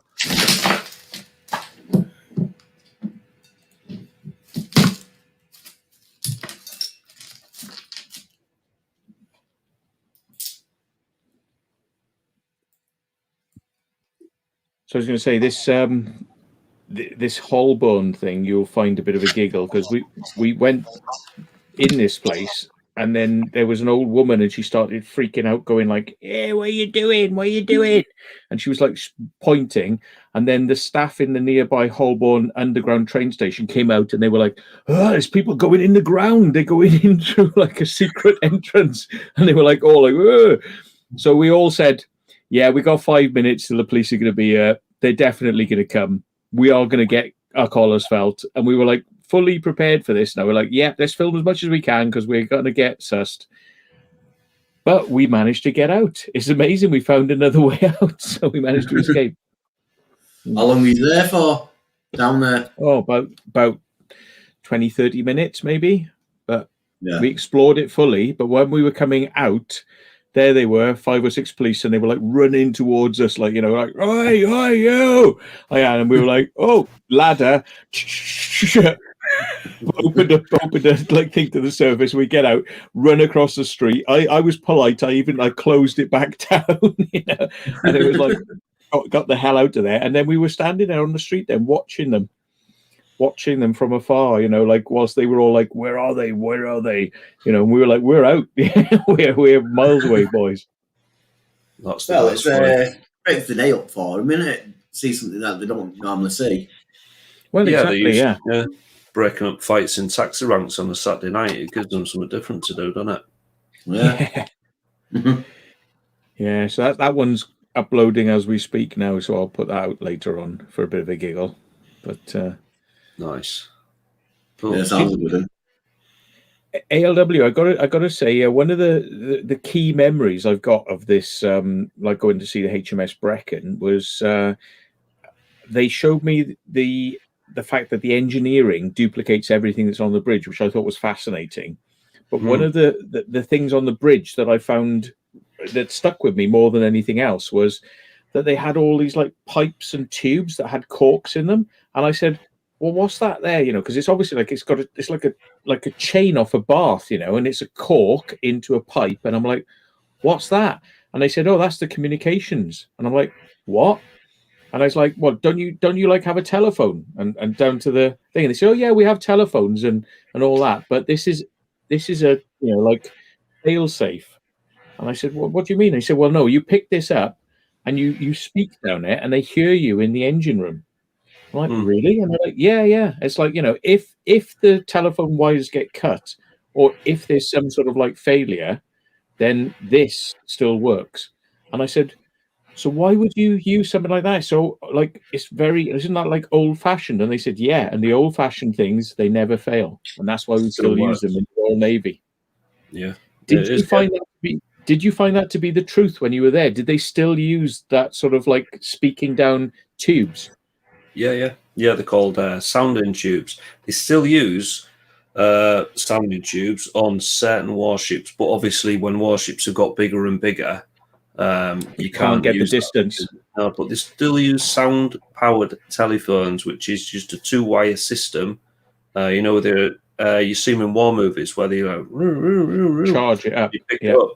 Yeah, sound-powered telephones. They still use those because, but obviously they've got digital phones. You know, Yeah, digital phones, you just ring and use those. Communication systems, they have all modern electronic warfare, but in a power cut, none of that works. But your sound-powered telephone does. When half the ship's on fire and full of smoke and bomb damage and stuff, you can run a two-wire system, talk to each other. They also still use Aldis lamps, which is, the sometimes see on, again, war movies where there's like a semaphore, flashy light. Mm-hmm. Because electronic surveillance systems such as China or Russia or America or any enemy force can pick up any signaling, radios, transmissions. But if you send a beam of light across a couple of nautical miles when there's heavy cloud, things like that, you can only see that light because light doesn't go around corners. For the people that don't know, it only goes in a straight line. You can send signals between different positions and nobody knows what you're doing. Yeah. Yeah. Can I just say, Glenn, I would, but like we just explained, I've got nothing on underneath this part, so yeah, I'll have to just rule that one off. Sorry about that, mate. Fair enough. Is that a girl? Glyn Watkins. I always thought that was a female. Might not be. I don't know. Not a clue. Here's a question for you. Like you're saying, a beam of light only travels straight, yeah? It can be viewed from the side. There's some exceptions to that if you take the gravitational lensing effects of hot air as well, but in general, short distance, yeah. Yeah. So, how can I put this? If you put a black hole in between you and the sun, the sun's rays would divert. If you shoot it like a laser beam into space, which is a beam of light, laser beam keep on going? If it's intense enough, yes, it does. But if it's very thin and it hits particles, they could absorb it, be destroyed by it, and carry on again. But eventually it will diminish as it hits particles of dust and things in space. But if you've got big enough power and a wider beam, the chances are it's going to carry on through. So, once the power of the light's turned off, is the beam still traveling in front? Yeah. Like a sound wave, basically. Yeah. You get like a white light wave. Yeah, when you drop a pebble in a pond, the waves radiate out. You don't need the pebble to still be there. It will carry on out and keep going. And that goes for light as well. Right. Just wondered about that one as well.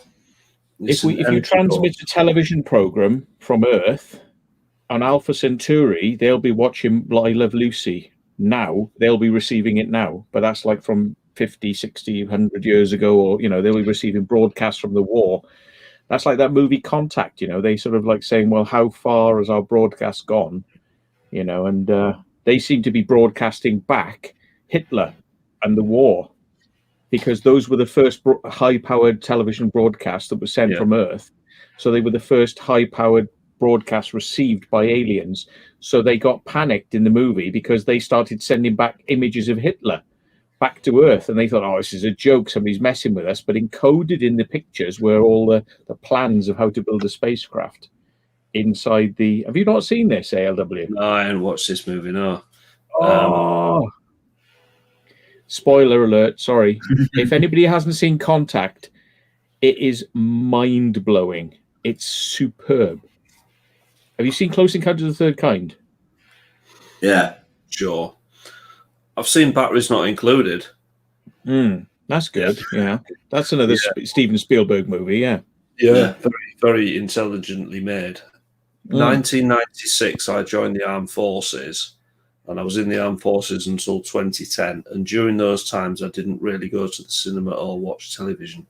So if it came out then, I watched Bad Boys, and but other than that, I didn't really watch much. I was busy. Do you know what? Close Encounters of the Third Kind is not just a movie. It's a religious awakening. Okay. Yeah. Right? You know, like the Matrix is kind of like full on.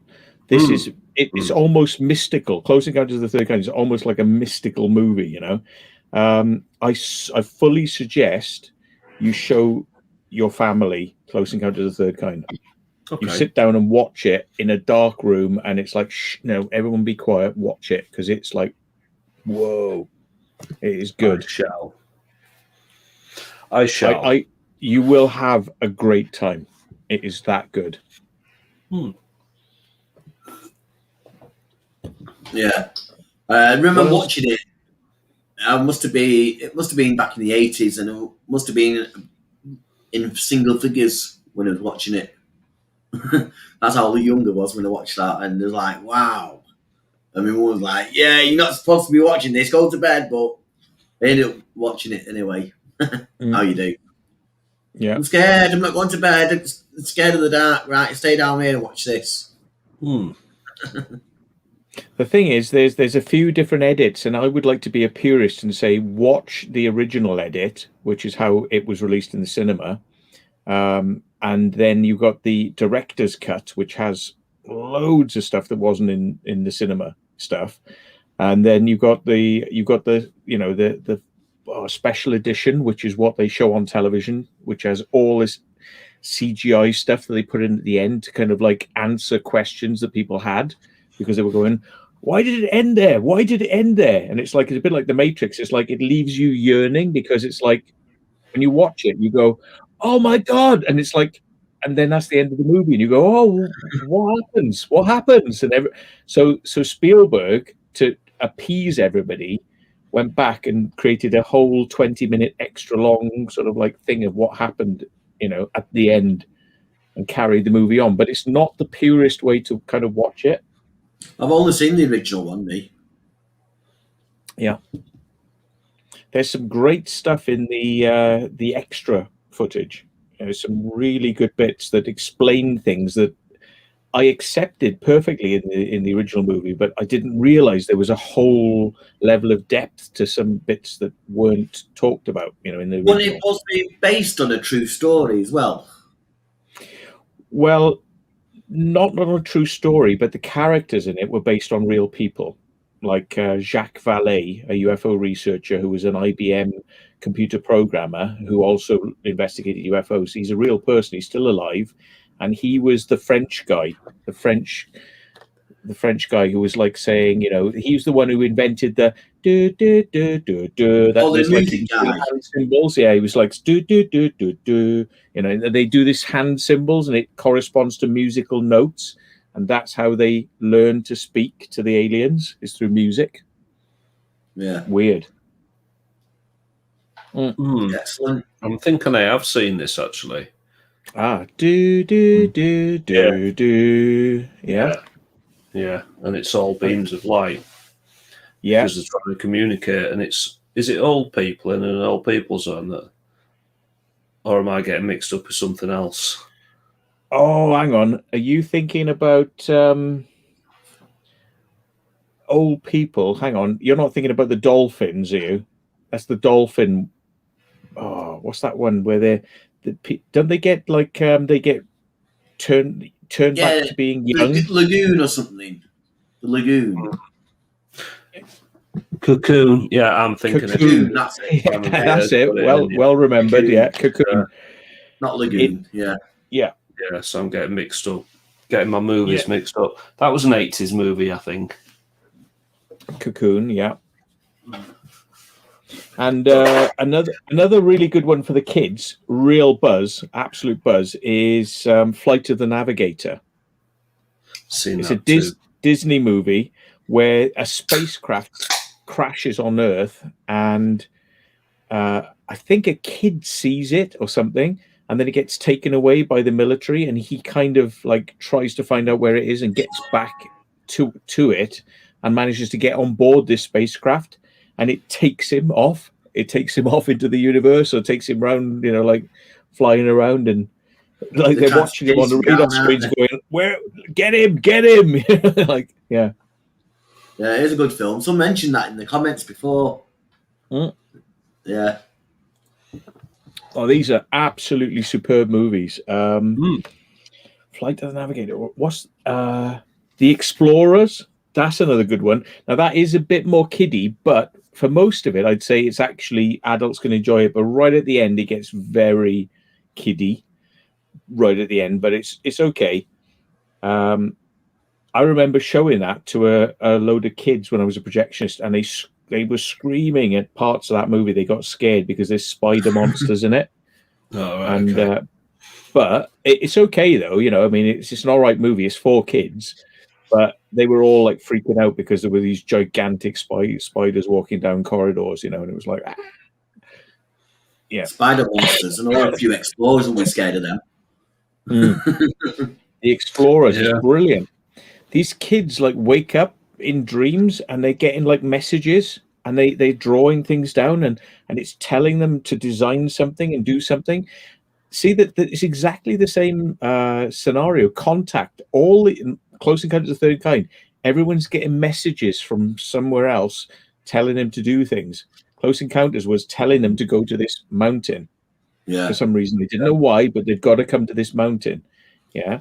So And when he was eating his same. tea, when he was eating his tea, he had mashed potato, and they end up just sitting there and Scooping it. unconsciously making a mountain out to this mashed potato, and yeah, it's the mountain that they go and visit. Subconsciously, he'd done it like Diorama. yeah. It's weird. Good film. Yeah. Spaceballs. Oh, That's a good film as well. Can I just say thank you to all the new subscribers? I've had a couple of notifications. Thank you very much. Much appreciated. I'm getting there. I'm nearly up there now. So 842. weeks. what's the subscriber count now? Not subscriber. What's the how many people are in now then? 124. now- Is that correct? Oh, really? 122 people. 122. Yeah, 122 man's saying. Yeah. And you're 849 subs. Nice one. 849. Cool. Yeah. Nice one. Yeah, so less than 140 in need now, basically. So come on, folks. If you haven't subscribed to the Urban Thank Legend, you. Got another new subscribe now. subscriber. Subscribe now. It doesn't cost anything. You won't get free. like people knocking on your door asking you if you want to see Jesus or something. If you want to explore the Bible, just click it, and all you get is his videos. You won't get any hassle. You'll get any Nigerian scammers ringing you up wanting your credit card details. Just click subscribe and the bell. Yeah. And with Google's new notification system, you'll never get notified of any videos. That's it, yeah. Just so check out some videos, and if you like them, you know what to do. Hit the thumbs up. Yeah. And if you don't, you can just leave the channel if you don't like me, what I do, but I'm sure you will do because of the people I have on the channel, and it's the same type of stuff we're into. So yeah, welcome into the channel. Yeah, you're free to leave at any time. There are no disconnection fees like with BT or like Sky. contracts. There's no contracts involved, and if you don't like what he does, you can tell him in the comments. You can say, I didn't like that video you did because it was all really good, but then you spoke and I didn't like your voice and your music. Your choice of music is shit. So I've unsubscribed now. And yeah, you can do that too if you want as well. And then you get my boot up your arse if you do that on my channel, because I go, yeah, screw you. Bye. Close the door on the way out. Yeah. No, it's funny though, because if people do put the thumbs down, they don't never put why they put the thumbs down. Know what I mean?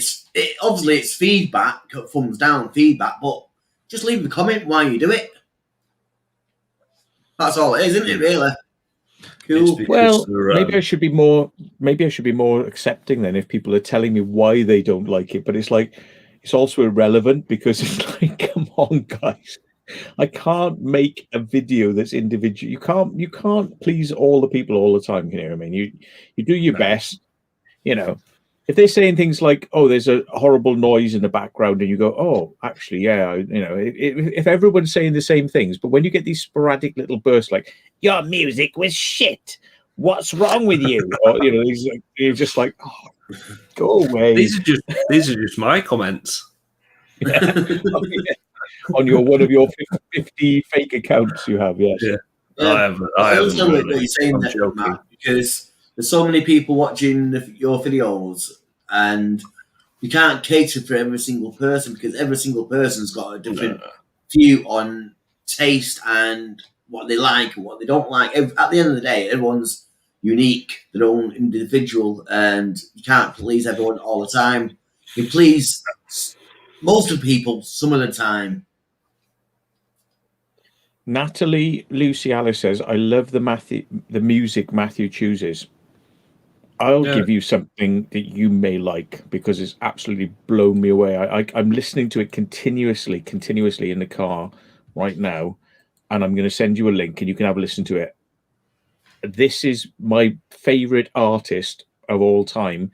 He does spacey, trancey music.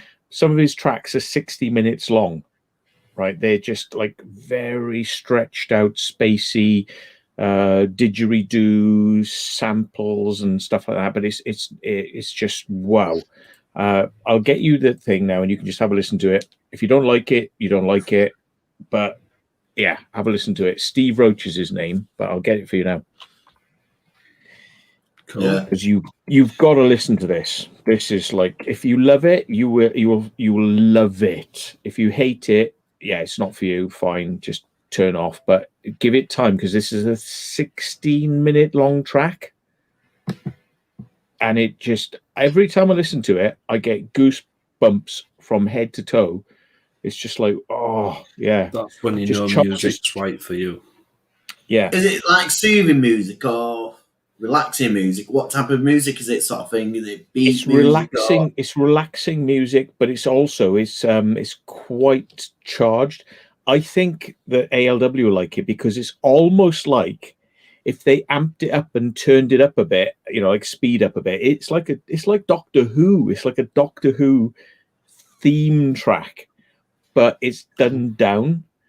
And it's very clever because from a musical point of view, what they do is they bring the instruments in very slow, and so you've got to. It takes your brain like 5 seconds to work out what the note they're playing is.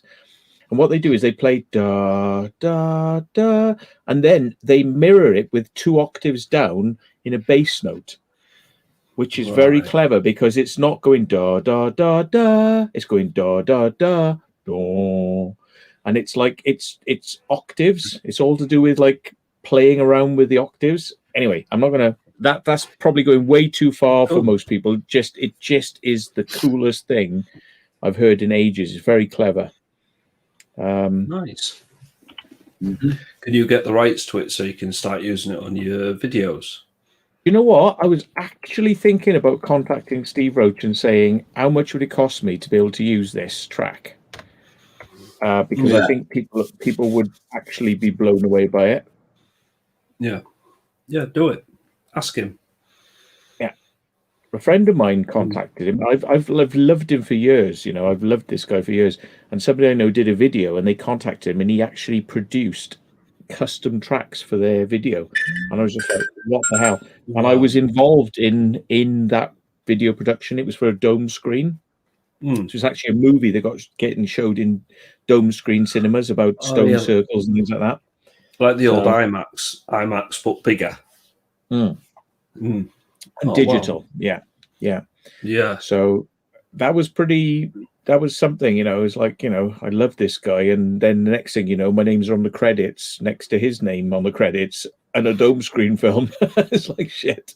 Yeah. I mean, so yeah, that's it. Yeah, it's when you see, you know, you're doing your own thing. But I think IKS gave me a shout out once, and I was like, oh, you know, when you join Instagram, you're like, what? So I mean, it's nothing to you. You've met him and stuff, but yeah, it's cool, isn't it? When you see your little name go past or whatever, it's nice. Well, it is. I respect his stuff. I respect his stuff greatly, but like me being the big kid I am, when I got around him, I'm just being like a little girl, and you know, it ended up sort of. I found there was a drawbridge that had a spring on it, And he was going, look at the spring, and I was going, yeah, go up and down on the spring. And it was like, so I was like filming, and it was like, yeah, go up and down, up and down. It was like we were doing something naughty, and I was like, yeah, baby. Yeah. See, it's like when you get your heroes, and you're just like, no, I've got to be a kid now around them. So yeah. Yeah, I know what you mean. Yeah. I can't help myself. Yeah, I know what you mean. Can't I find the track now? It is here somewhere, but I.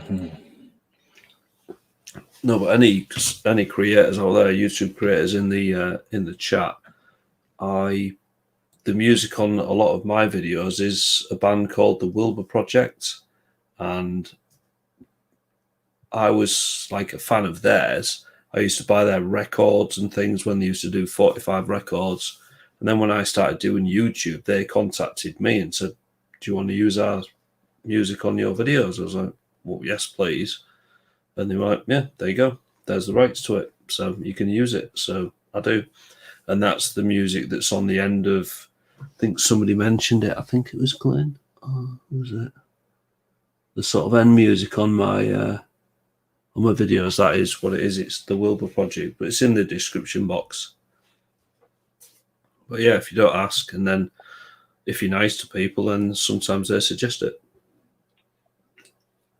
Here we go. I've got the track. So I'm going to bang it in a few times. There we are. That's the track. Listen to it quietly on headphones, which have got good bass response, because trust me, the bass is electric on this. It's not just like, low. There's infrasound going on. It's oscillating from ear to ear at certain frequencies. Trust me, this guy is a genius. He knows what he's doing, and it's just one of those tracks. I've nearly crashed my car because I've become so like, oh, listening to this track. Wow. It's just like, ooh, amazing. Anyway, I hope you enjoy it. Yeah, Will's back. Yeah. I had a phone call like you heard ringing. Hey, LW, you talking about your music that you have playing on the end of your video? Mm-hmm. It reminds me of Alfie Same Pet. Oh, okay. Yeah, I can't remember the theme tune to that. It's been a while. It just gives that theme to it for some reason. I can't remember how it goes either, but just gives me that vibe. But the thing that popped into my head was the Minder. I can be so good for you, but it's not that. That just popped into my head for some reason. Yeah. Why? Yeah. But here's a random one for you. Do you know the Blue Escort in the Bill? At the 80s, 90s, the opening scenes, and they had a Blue Escort driving down the road. Yeah. Yeah, that Blue Escort, the owner of the car kept on getting pulled over every so often. And it didn't work. They didn't work out why he was getting pulled over. They didn't realise subconsciously all the police are watching the bill, and as soon as they see the number plate, it flicks something in the mind, so they pull it over. So yeah. No way. That was an actual news report or something. They done an actual report on that. Yeah. Yeah, Over Edition Pet is working on a site, doing it all right. That's living all right. Let's living all right. Da-na-na-na-na, da-na-na-na-na. That's living all right. I just got it up now. Yeah. I thought I'd sing it so you wouldn't get any copyright strikes. I don't know. Yeah. Ordamanta said, yeah, I was thinking it's a Rover SD1, and he said it's a Rover SD1. Not on Ordamanta. Yeah, it's a Rover SD1. I think it's Adumanta, which is like Adam. I think it's something to do with Adam Ant. Yeah, Adamanta. Yeah. Yeah, Rover SD1. I've met Adam Ant actually. Oh wow. Yeah. At a Sea Shepherd gig when I'm not wearing my Sea Shepherd t-shirt.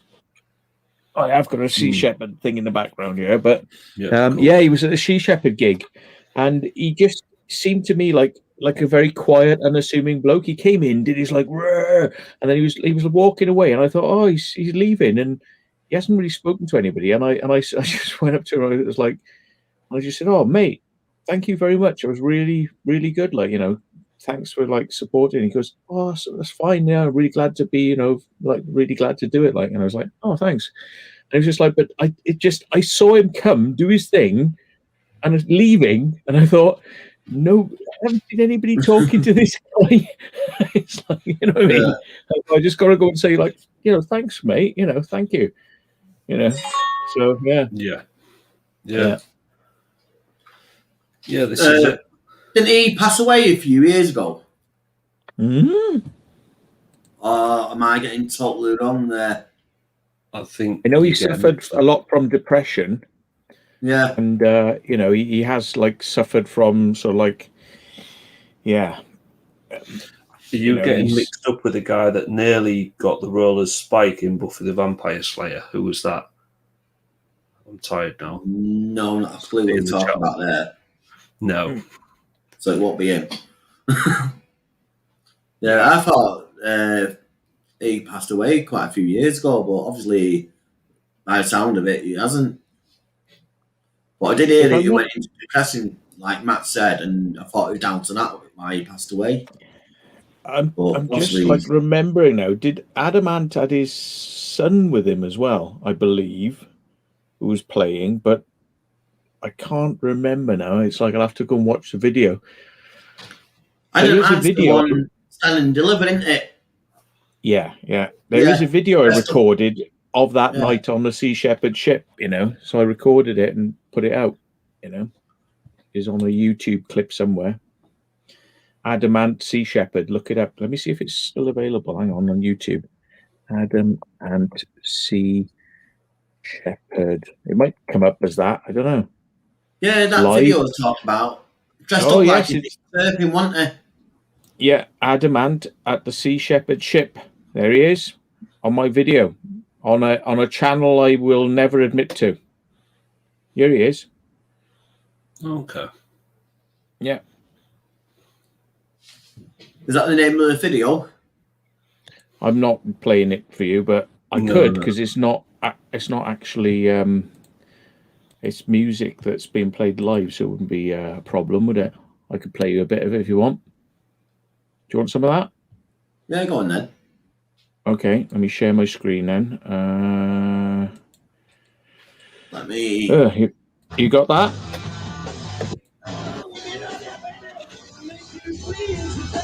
You got this music? Yeah.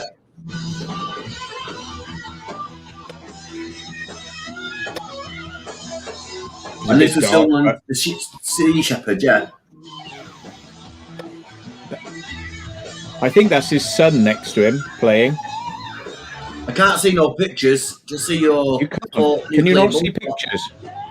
Just see nuclear bunker screen. Well, you can't see. We've got a different tab. Yeah, your Fortress nuclear bunker screen. I don't know what browser you got. Hang on, let me stop sharing. Share screen, share audio. Oh, is it this one? Hang on, maybe it's this one I should put up. Here we go. Yeah, that's the one. Right. That's it, yeah.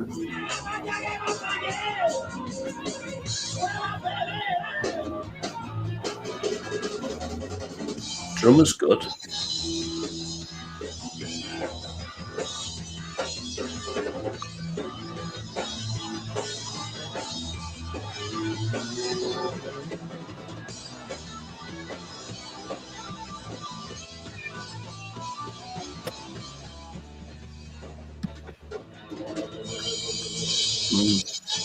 Reminds me of a motorcycle action group. Yeah. Rally. Exploding Carl just sent me a picture. It's Mayflower Club, Bright Street, near Bellevue Speedway track. The dog track, basically. Yeah, Mayflower Club? What's that? An abandoned club? No, it's back in the day. This is going back into 1979. when Adamant actually performed at the Mayflower Club near Wow. Bellevue Dog Track. They just sent us a picture of it there. Don't know who you can see.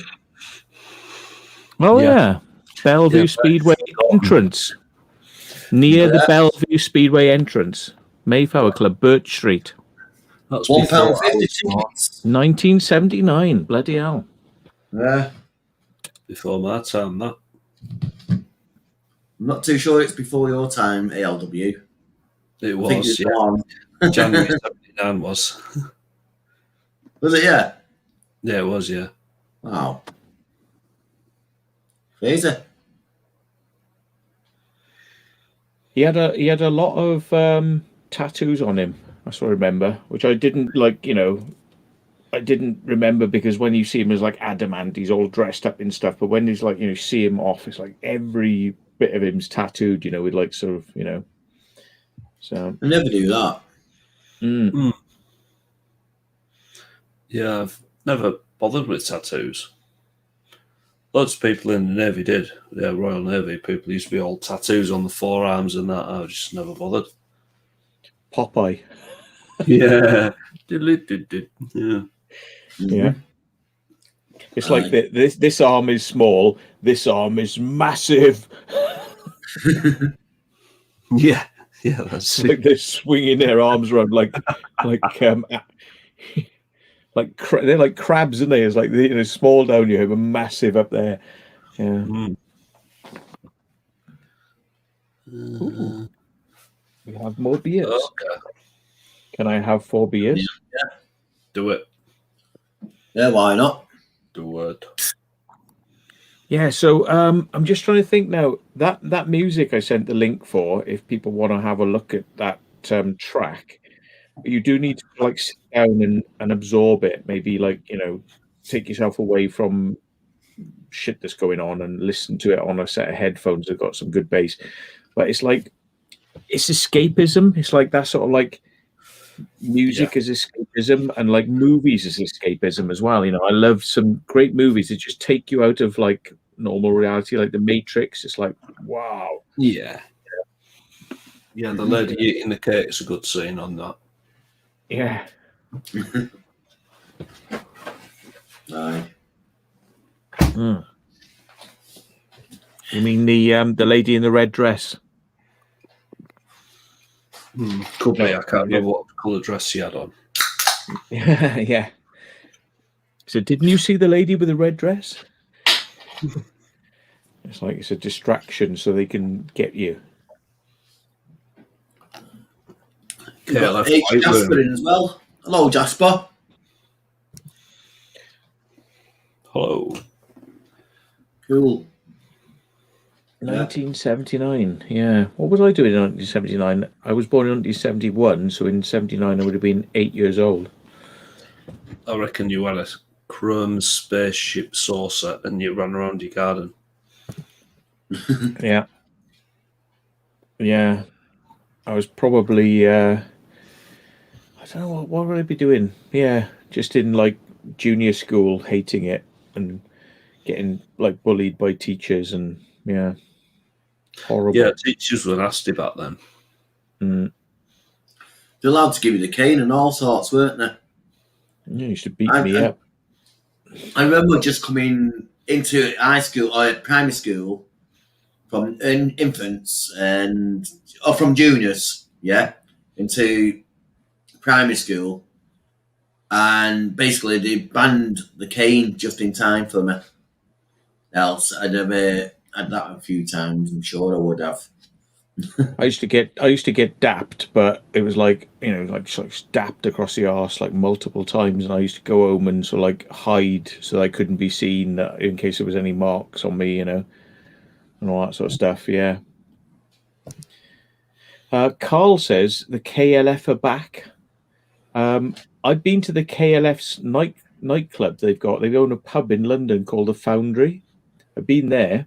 It's into like new music and alternative arts and things like that. They put on nights with poetry and music and various things.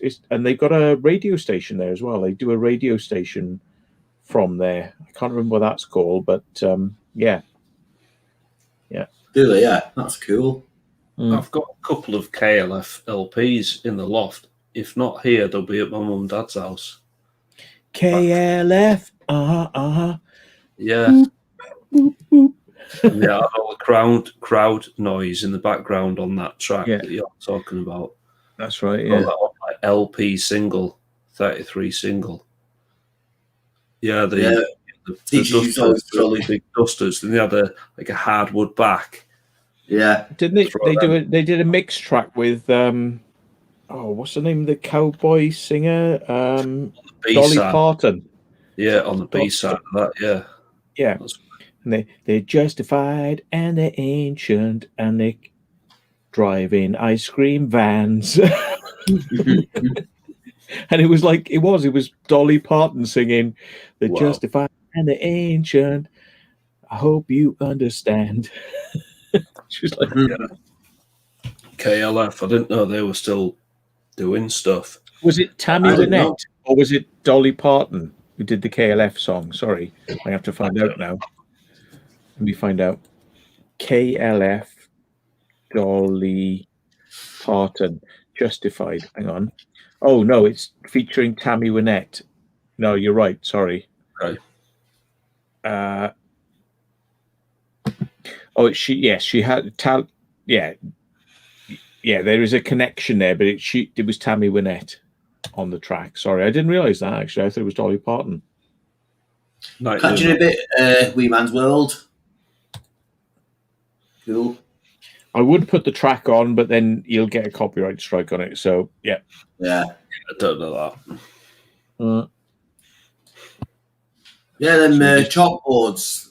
What we used to do is get about 3 or 4 of them, and when a certain lad came in the class, we used to just run over and just cover him in chalk, hitting him all over the room and stuff like that. So he's there for like 10 minutes before the actual class begins. It's been antiqued.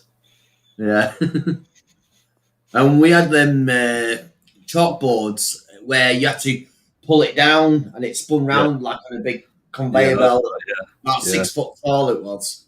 Yeah. Yeah. And we used to write words on the back of it, so when the teacher pulled it down, it flips over and it had a rude word there and drawings. And draw certain members with, and then you pull it around, it'd like come into view.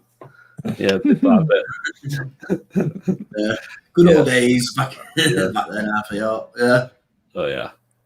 Thing is, I went to uni in like 2006, 2007 when I was in the forces, and they still had them then, and we were doing that when we're like grown men, drawing that on the back. So when the instructor pulled it around, and he was doing like deep electronics maths, so they pull it around, there'd be this massive member on the board. We'd all be like giggling like little school kids again. It was brilliant.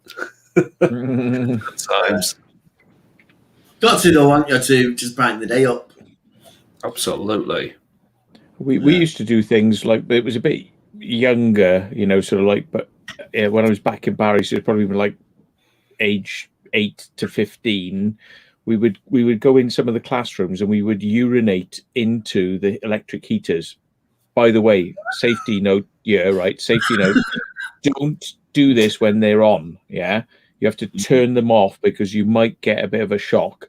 But what you do is you urinate into an electric heater and then you just leave the classroom and then you wait till the class has started and you turn the heater on. And it just you won't be in that class very long. Yeah, stinky. Yeah. Yep. Yeah. Yeah. But anything is better than being taught lessons at school. So, yeah, that's my justification. In the winter, we used to go down and turn the boiler off. And because health and safety said you have to be in a certain room temperature to learn, it took about 3 days for the boiler to actually get the classrooms back up to the temperature. So it's quite a good time when you went and hit the magic switch. But they actually caught onto that and started putting more locks on the gate, on the actual cupboard. Yeah. But sometimes you just left them off, and if it's off, you just hit the button, don't you? And everyone's off. I think there were lots of people who had different ideas of ways to disrupt classrooms. I remember I never did this, but there were people who like kicked out the pipes to the toilets so that they would sort of like flood, and like they would just start flooding the whole area around the classroom, and then everybody would be like, "Oh, got to get out," because it's all flooding, So yeah, but school was not funny, like anything like that to get a little bit of time out of class was gold. Yeah. Yeah, and the bus strikes as well. When the bus strikes came in, we used to have an assembly, and the teachers basically stood there. Right, you live so far, you live so far, you live so far away. Right, you can go, you have to stay, you live too close, and stuff like that. So people who were further away were allowed to go. And even though I was one street away from my mate, I was always allowed to go, but my mate wasn't. And he used to be gutted. Seen off. Yeah. See. I just used to start bunking off in the end because I was just like, I just couldn't be arsed with it. That's one thing I never did in school, bunked off school, Oh, I used to towards the end, but I think the school never, they used to beat me up, right, because I was such a disruptive little bastard, but they used to beat me up quite badly. But the thing is, they probably felt guilty about it because when I bunked off, they never did anything about it because they were glad to get rid of me, So it was like, instead of just like contacting my parents and going, "Where is he?" It was like nothing was said because it's like, "Oh, well, he's gone. Good," So yeah. Street corporal punishment. We used to have a guy called the Wagman, and basically it's a wag officer that used to go around to all the people's houses that weren't in that day to see whether you were allowed off school or not, or you was wagging it. Yeah. But yeah, I never skipped school. Basically, when it went to third year, you're allowed to pick your own options and stuff. So I picked games. And what game did I use? I think it was golf. And we had to go to a golf course, which was Heaton Park, nowhere quite a distance from our school. So the first time I got there, you get your ball and you get your club, and that's it. No one tells you what to do, just the ball there, hit the ball. So wallet, hit the ball, went flying over there, shouted, "Look out," because it's flying towards some guy. Next thing, the guy comes over, moaning. I shouted, "Look out." But no, you're not supposed to do that. I went, "Okay, calm down." Went to my teacher there, says, "This isn't for me, this." He went, "Tell you what, just be quiet and show your face. Each time you show your face and then just disappear." I went, "That'll do me." So yeah, I didn't bunk off. I got permission to leave that games thing because it took the whole afternoon up to go down, and so you basically got the afternoon off. And also another lesson I picked was photography, and basically give you the camera, you're allowed to go into town or go wherever you want basically with a camera. And there was like 3 sets of groups that alternatively went round. One was taking the pictures, the next week it was developing the film, and the week after doing the pictures. But somehow I ended up out all the time with the camera. Yeah, so yeah, I didn't really spend much time in school after the third year, but I did not want no lessons or anything, so I had a lot of time off. Done it legit. Yeah, somebody said about like Welsh and RE. Yeah, 2 of my pet hates. I hate the Welsh language, right, with a vengeance, right, and I wish it was destroyed. Which is like, I'm Welsh, but I honestly wish it was just like, get rid of it. What a waste of time. Right, I know there's a lot of people who kind of disagree with that and think, "Oh, it's very nice, it's like keep it alive and all that." But it's just, no, when it's rammed down your throat, I've got a problem with it. And religious education, exactly the same thing. Now, I was so anti religious education when those classes were on. I just used to just be like, right, I'm gonna go head to head with this teacher, And I was just like, well, what about this then? What about this? And he was just like, get out. And that teacher, one day I caught him dragging a young girl by her hair through the yard. And I went up to him and I said, I'm going to fucking nut you out, you fucking bastard. And I was like, fucking let her go. And he let her go. And I was like, yeah, you're fucking in trouble now. And I went to the headmaster and I reported what I'd seen him doing. I said, you want to fucking sack that prick. So, yeah, dragging a young girl round the yard by her hair and everyone watching. And I was like, yeah, there weren't many people like, going up to sort of like stand up to that. But, yeah. No, but I just said, Jim, I said, you are fucking sacked, mate. You forget it. You fucking game over, Mr. fucking RE teacher. You're fucking out of here. it was slightly different back in the day, He though, didn't wasn't it? lose his job. He didn't lose his job, but I think the headmaster probably had a word with him and he just said, you are this fucking close to death, mate. Let alone your fucking job, Because honestly, I mean, it's totally different know, back in the day.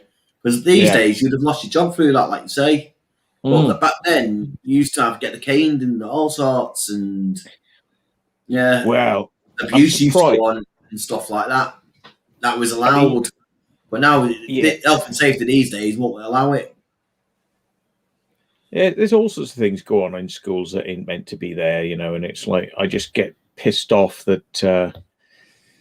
Yeah, I mean, I was mistreated, but like when I grew up a bit, I was like, I'm not having this. When I like saw what was going on, I'm like, nah. And I was just like, because I saw a lot of things going on. I just went, this is not happening. I was like, this is going to be your job. And I swear the headmaster must have been a mediator basically to these people. Like, you are so close to losing your job. Like, don't be doing this shit in school again. Because I mean, my neighbor 2 doors down, she was a teacher and she was a horrible CNUT. Yeah. She was horrible, and everybody knew it. And it's like, the stuff I saw her doing was like crazy, and it was like how somebody didn't one of those parents didn't come up the school and literally smash the shit out of this bitch. And it's what she deserved. She deserved it, because she was such a miserable, piece of shit. She deserved to be absolutely teeth kicked out. Yeah. I mean, I hate to say it, right? I mean, I've seen some abuse at school, right? There was a teacher once in one of my school, and she went down on a desk with a pencil, and a pencil was sticking up, and she took the pencil in her eye. Ouch. Right. And do you know what? All the kids were in the yard going, yay, when they heard the news. Because that's not right, is it? But when kids are going, yes, somebody got a pencil in the eye. That's how bad these teachers were, right? People wanted these teachers. If the teacher had died, the kids have been going, oh my God, this is so amazing. Yeah, that's not nice. That's not a nice legacy, is it? Up environment. Yeah. I remember really one teacher that used to be in our school, and basically he got ill. I think it was chicken pox or something like that. And because he was a popular person in school, everyone was like writing get well cards and stuff like that. But if you have an accident and you're a teacher, like you say, and the kids are cheering and that you got hurt or something, you're obviously doing a bad job for the kids. Yeah. The kids don't have faith in you. You're not a role model. They distrust you. They hate you. They're afraid of you. But when something bad happens to you, they're really glad you're gone. It's like just be gone. And for kids to think like that is not cool. I told my parents about it years later, and they were like, "You what?" And I was like, "Oh yeah." And I told them a whole load of things that went on, and they were like, they couldn't believe it. And I was like, yeah.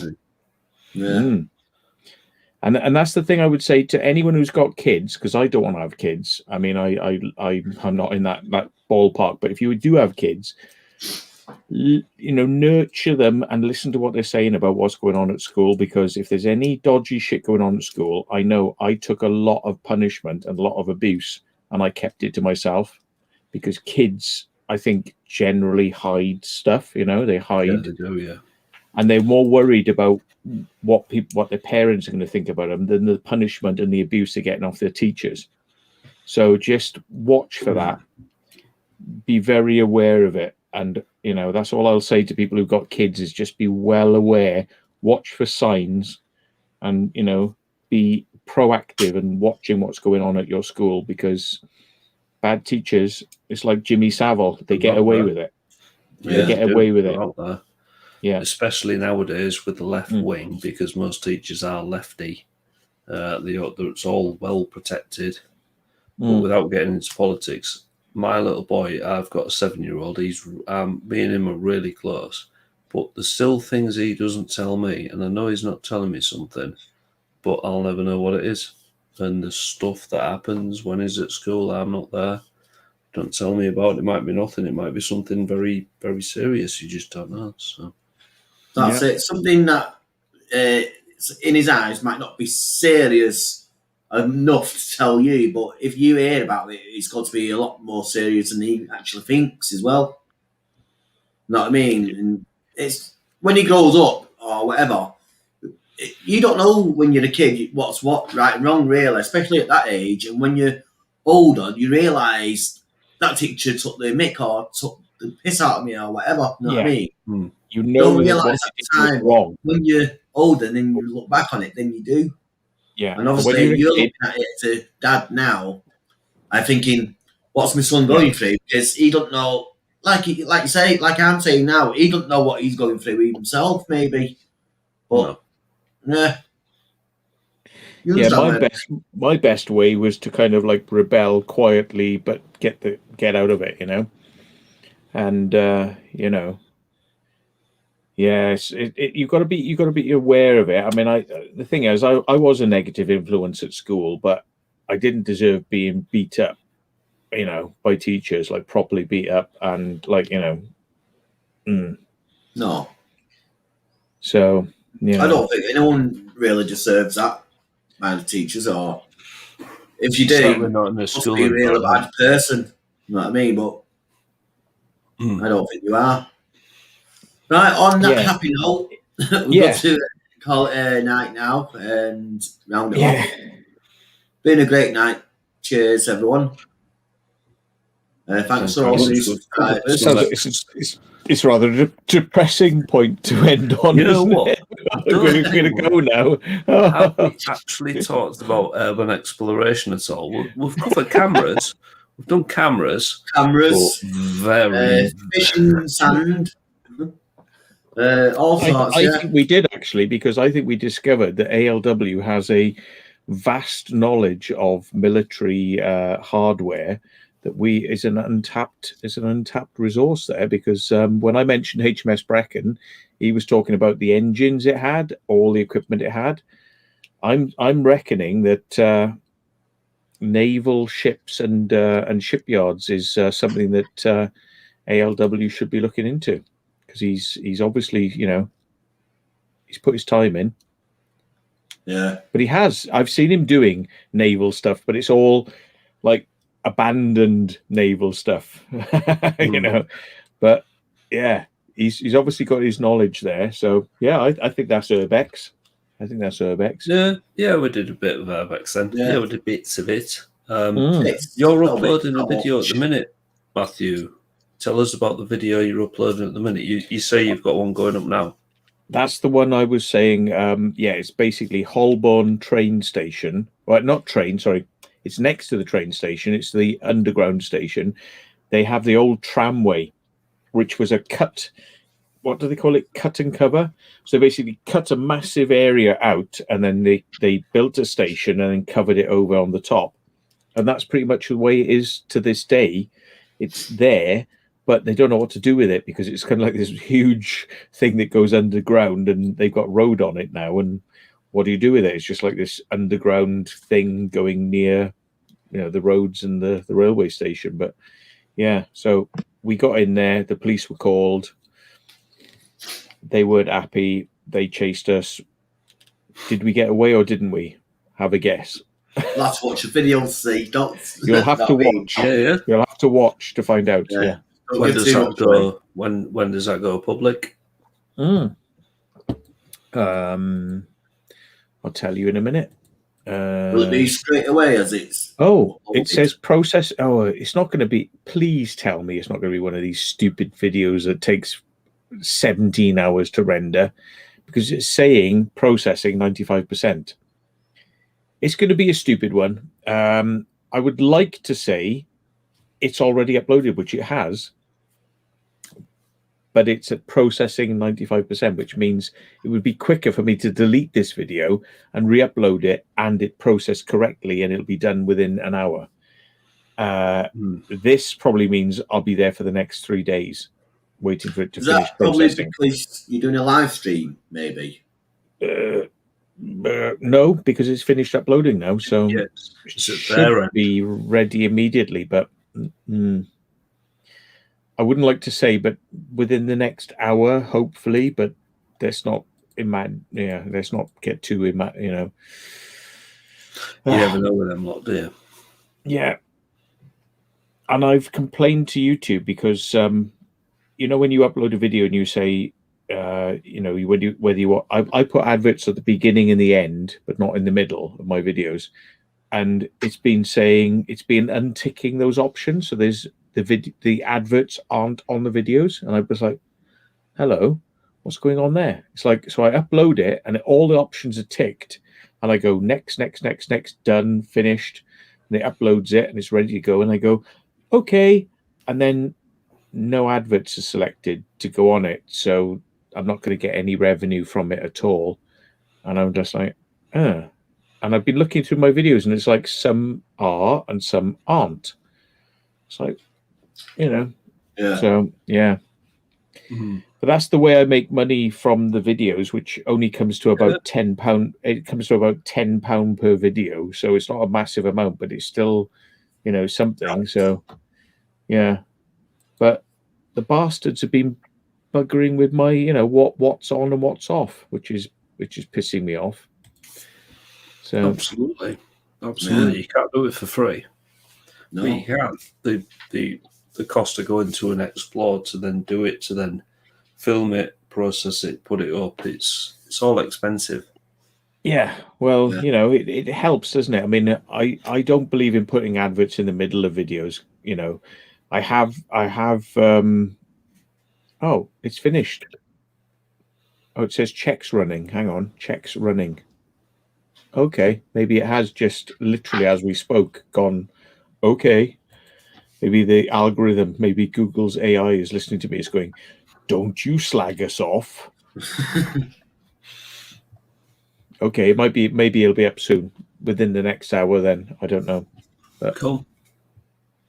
I could make it public now, but have you noticed recently that you can't just make it public immediately, because it has to do these checks, which means it's listening to all the audio, and it's transcribing your audio into a subtitle file, and then it says, are there any swear words? Are there any negative things that we don't like? Any things we don't want? And it bases your adverts and what you can have on that. And so it doesn't immediately go on now like that. It has to think about it. So, well, there is a C word that Google says they don't like, and the C word is the C word that ladies don't like. But hell on earth, check the algorithm recently. They went to a Brickworks, and Mark Lloyd said that C word several times on purpose to see if the algorithm picked it up, and it didn't, because about an hour later it was monetized. It was all over. There was adverts all over it, pre-rolls and all that jazz. And that's not the C word they're looking for. It's the other one. Talk about it. So there you go. Here's a little something. Gareth, who Mindset Central, he mentioned the C word, and you're supposed to have one warning before you have a strike. But he was talking about the C word, but he didn't have a warning. He went immediately to a strike because he mentioned it, and that was the reason why. And he got a ban from YouTube for a week for talking about the C word. Is that why I weren't on yet, basically? He wasn't on. Yeah, But the thing is, YouTube themselves say, we give you a warning first, then we give you 3 strikes, then you're deleted off YouTube. Yeah, that's how it works. So if you get 3 strikes, you're deleted. Yeah, but it's supposed to be 1 warning and 3 strikes. But if you talk about the C word, there's no warning; it's an immediate strike. Wow. So you're not allowed to argue against the World Health Organization, which in fact goes against YouTube's policy, because YouTube's policy is based on American understanding of the law, which conflicts with the World Health Organization's view of the law. So you go figure. Yeah. There you go, you see. Mm-hmm. Anyway, the Urban Legend was doing his outro. Sorry. He's doing his outro. Sorry. Yeah. I was doing, but that was about an hour and a half ago, I think. I'm about ready to have a shave and a bath and then put my video up later. But thank you, sir. Kick me now. Kick me. I'm used to it. I like it. Kick me. I'll kick you where the sun don't shine, yeah? Oh, please, sir. Please. Thanks very much for watching. Subscribe to the Urban Legend, and thank you very much. I shall leave myself now. Good night, everyone. Cheerio. Bye. Cheers. Thanks for coming up. Thank you, everyone. Thank you, all the new subscribers. Hope you enjoyed tonight's show, and thank you all. All the best. Good night. Stay safe. Till next time.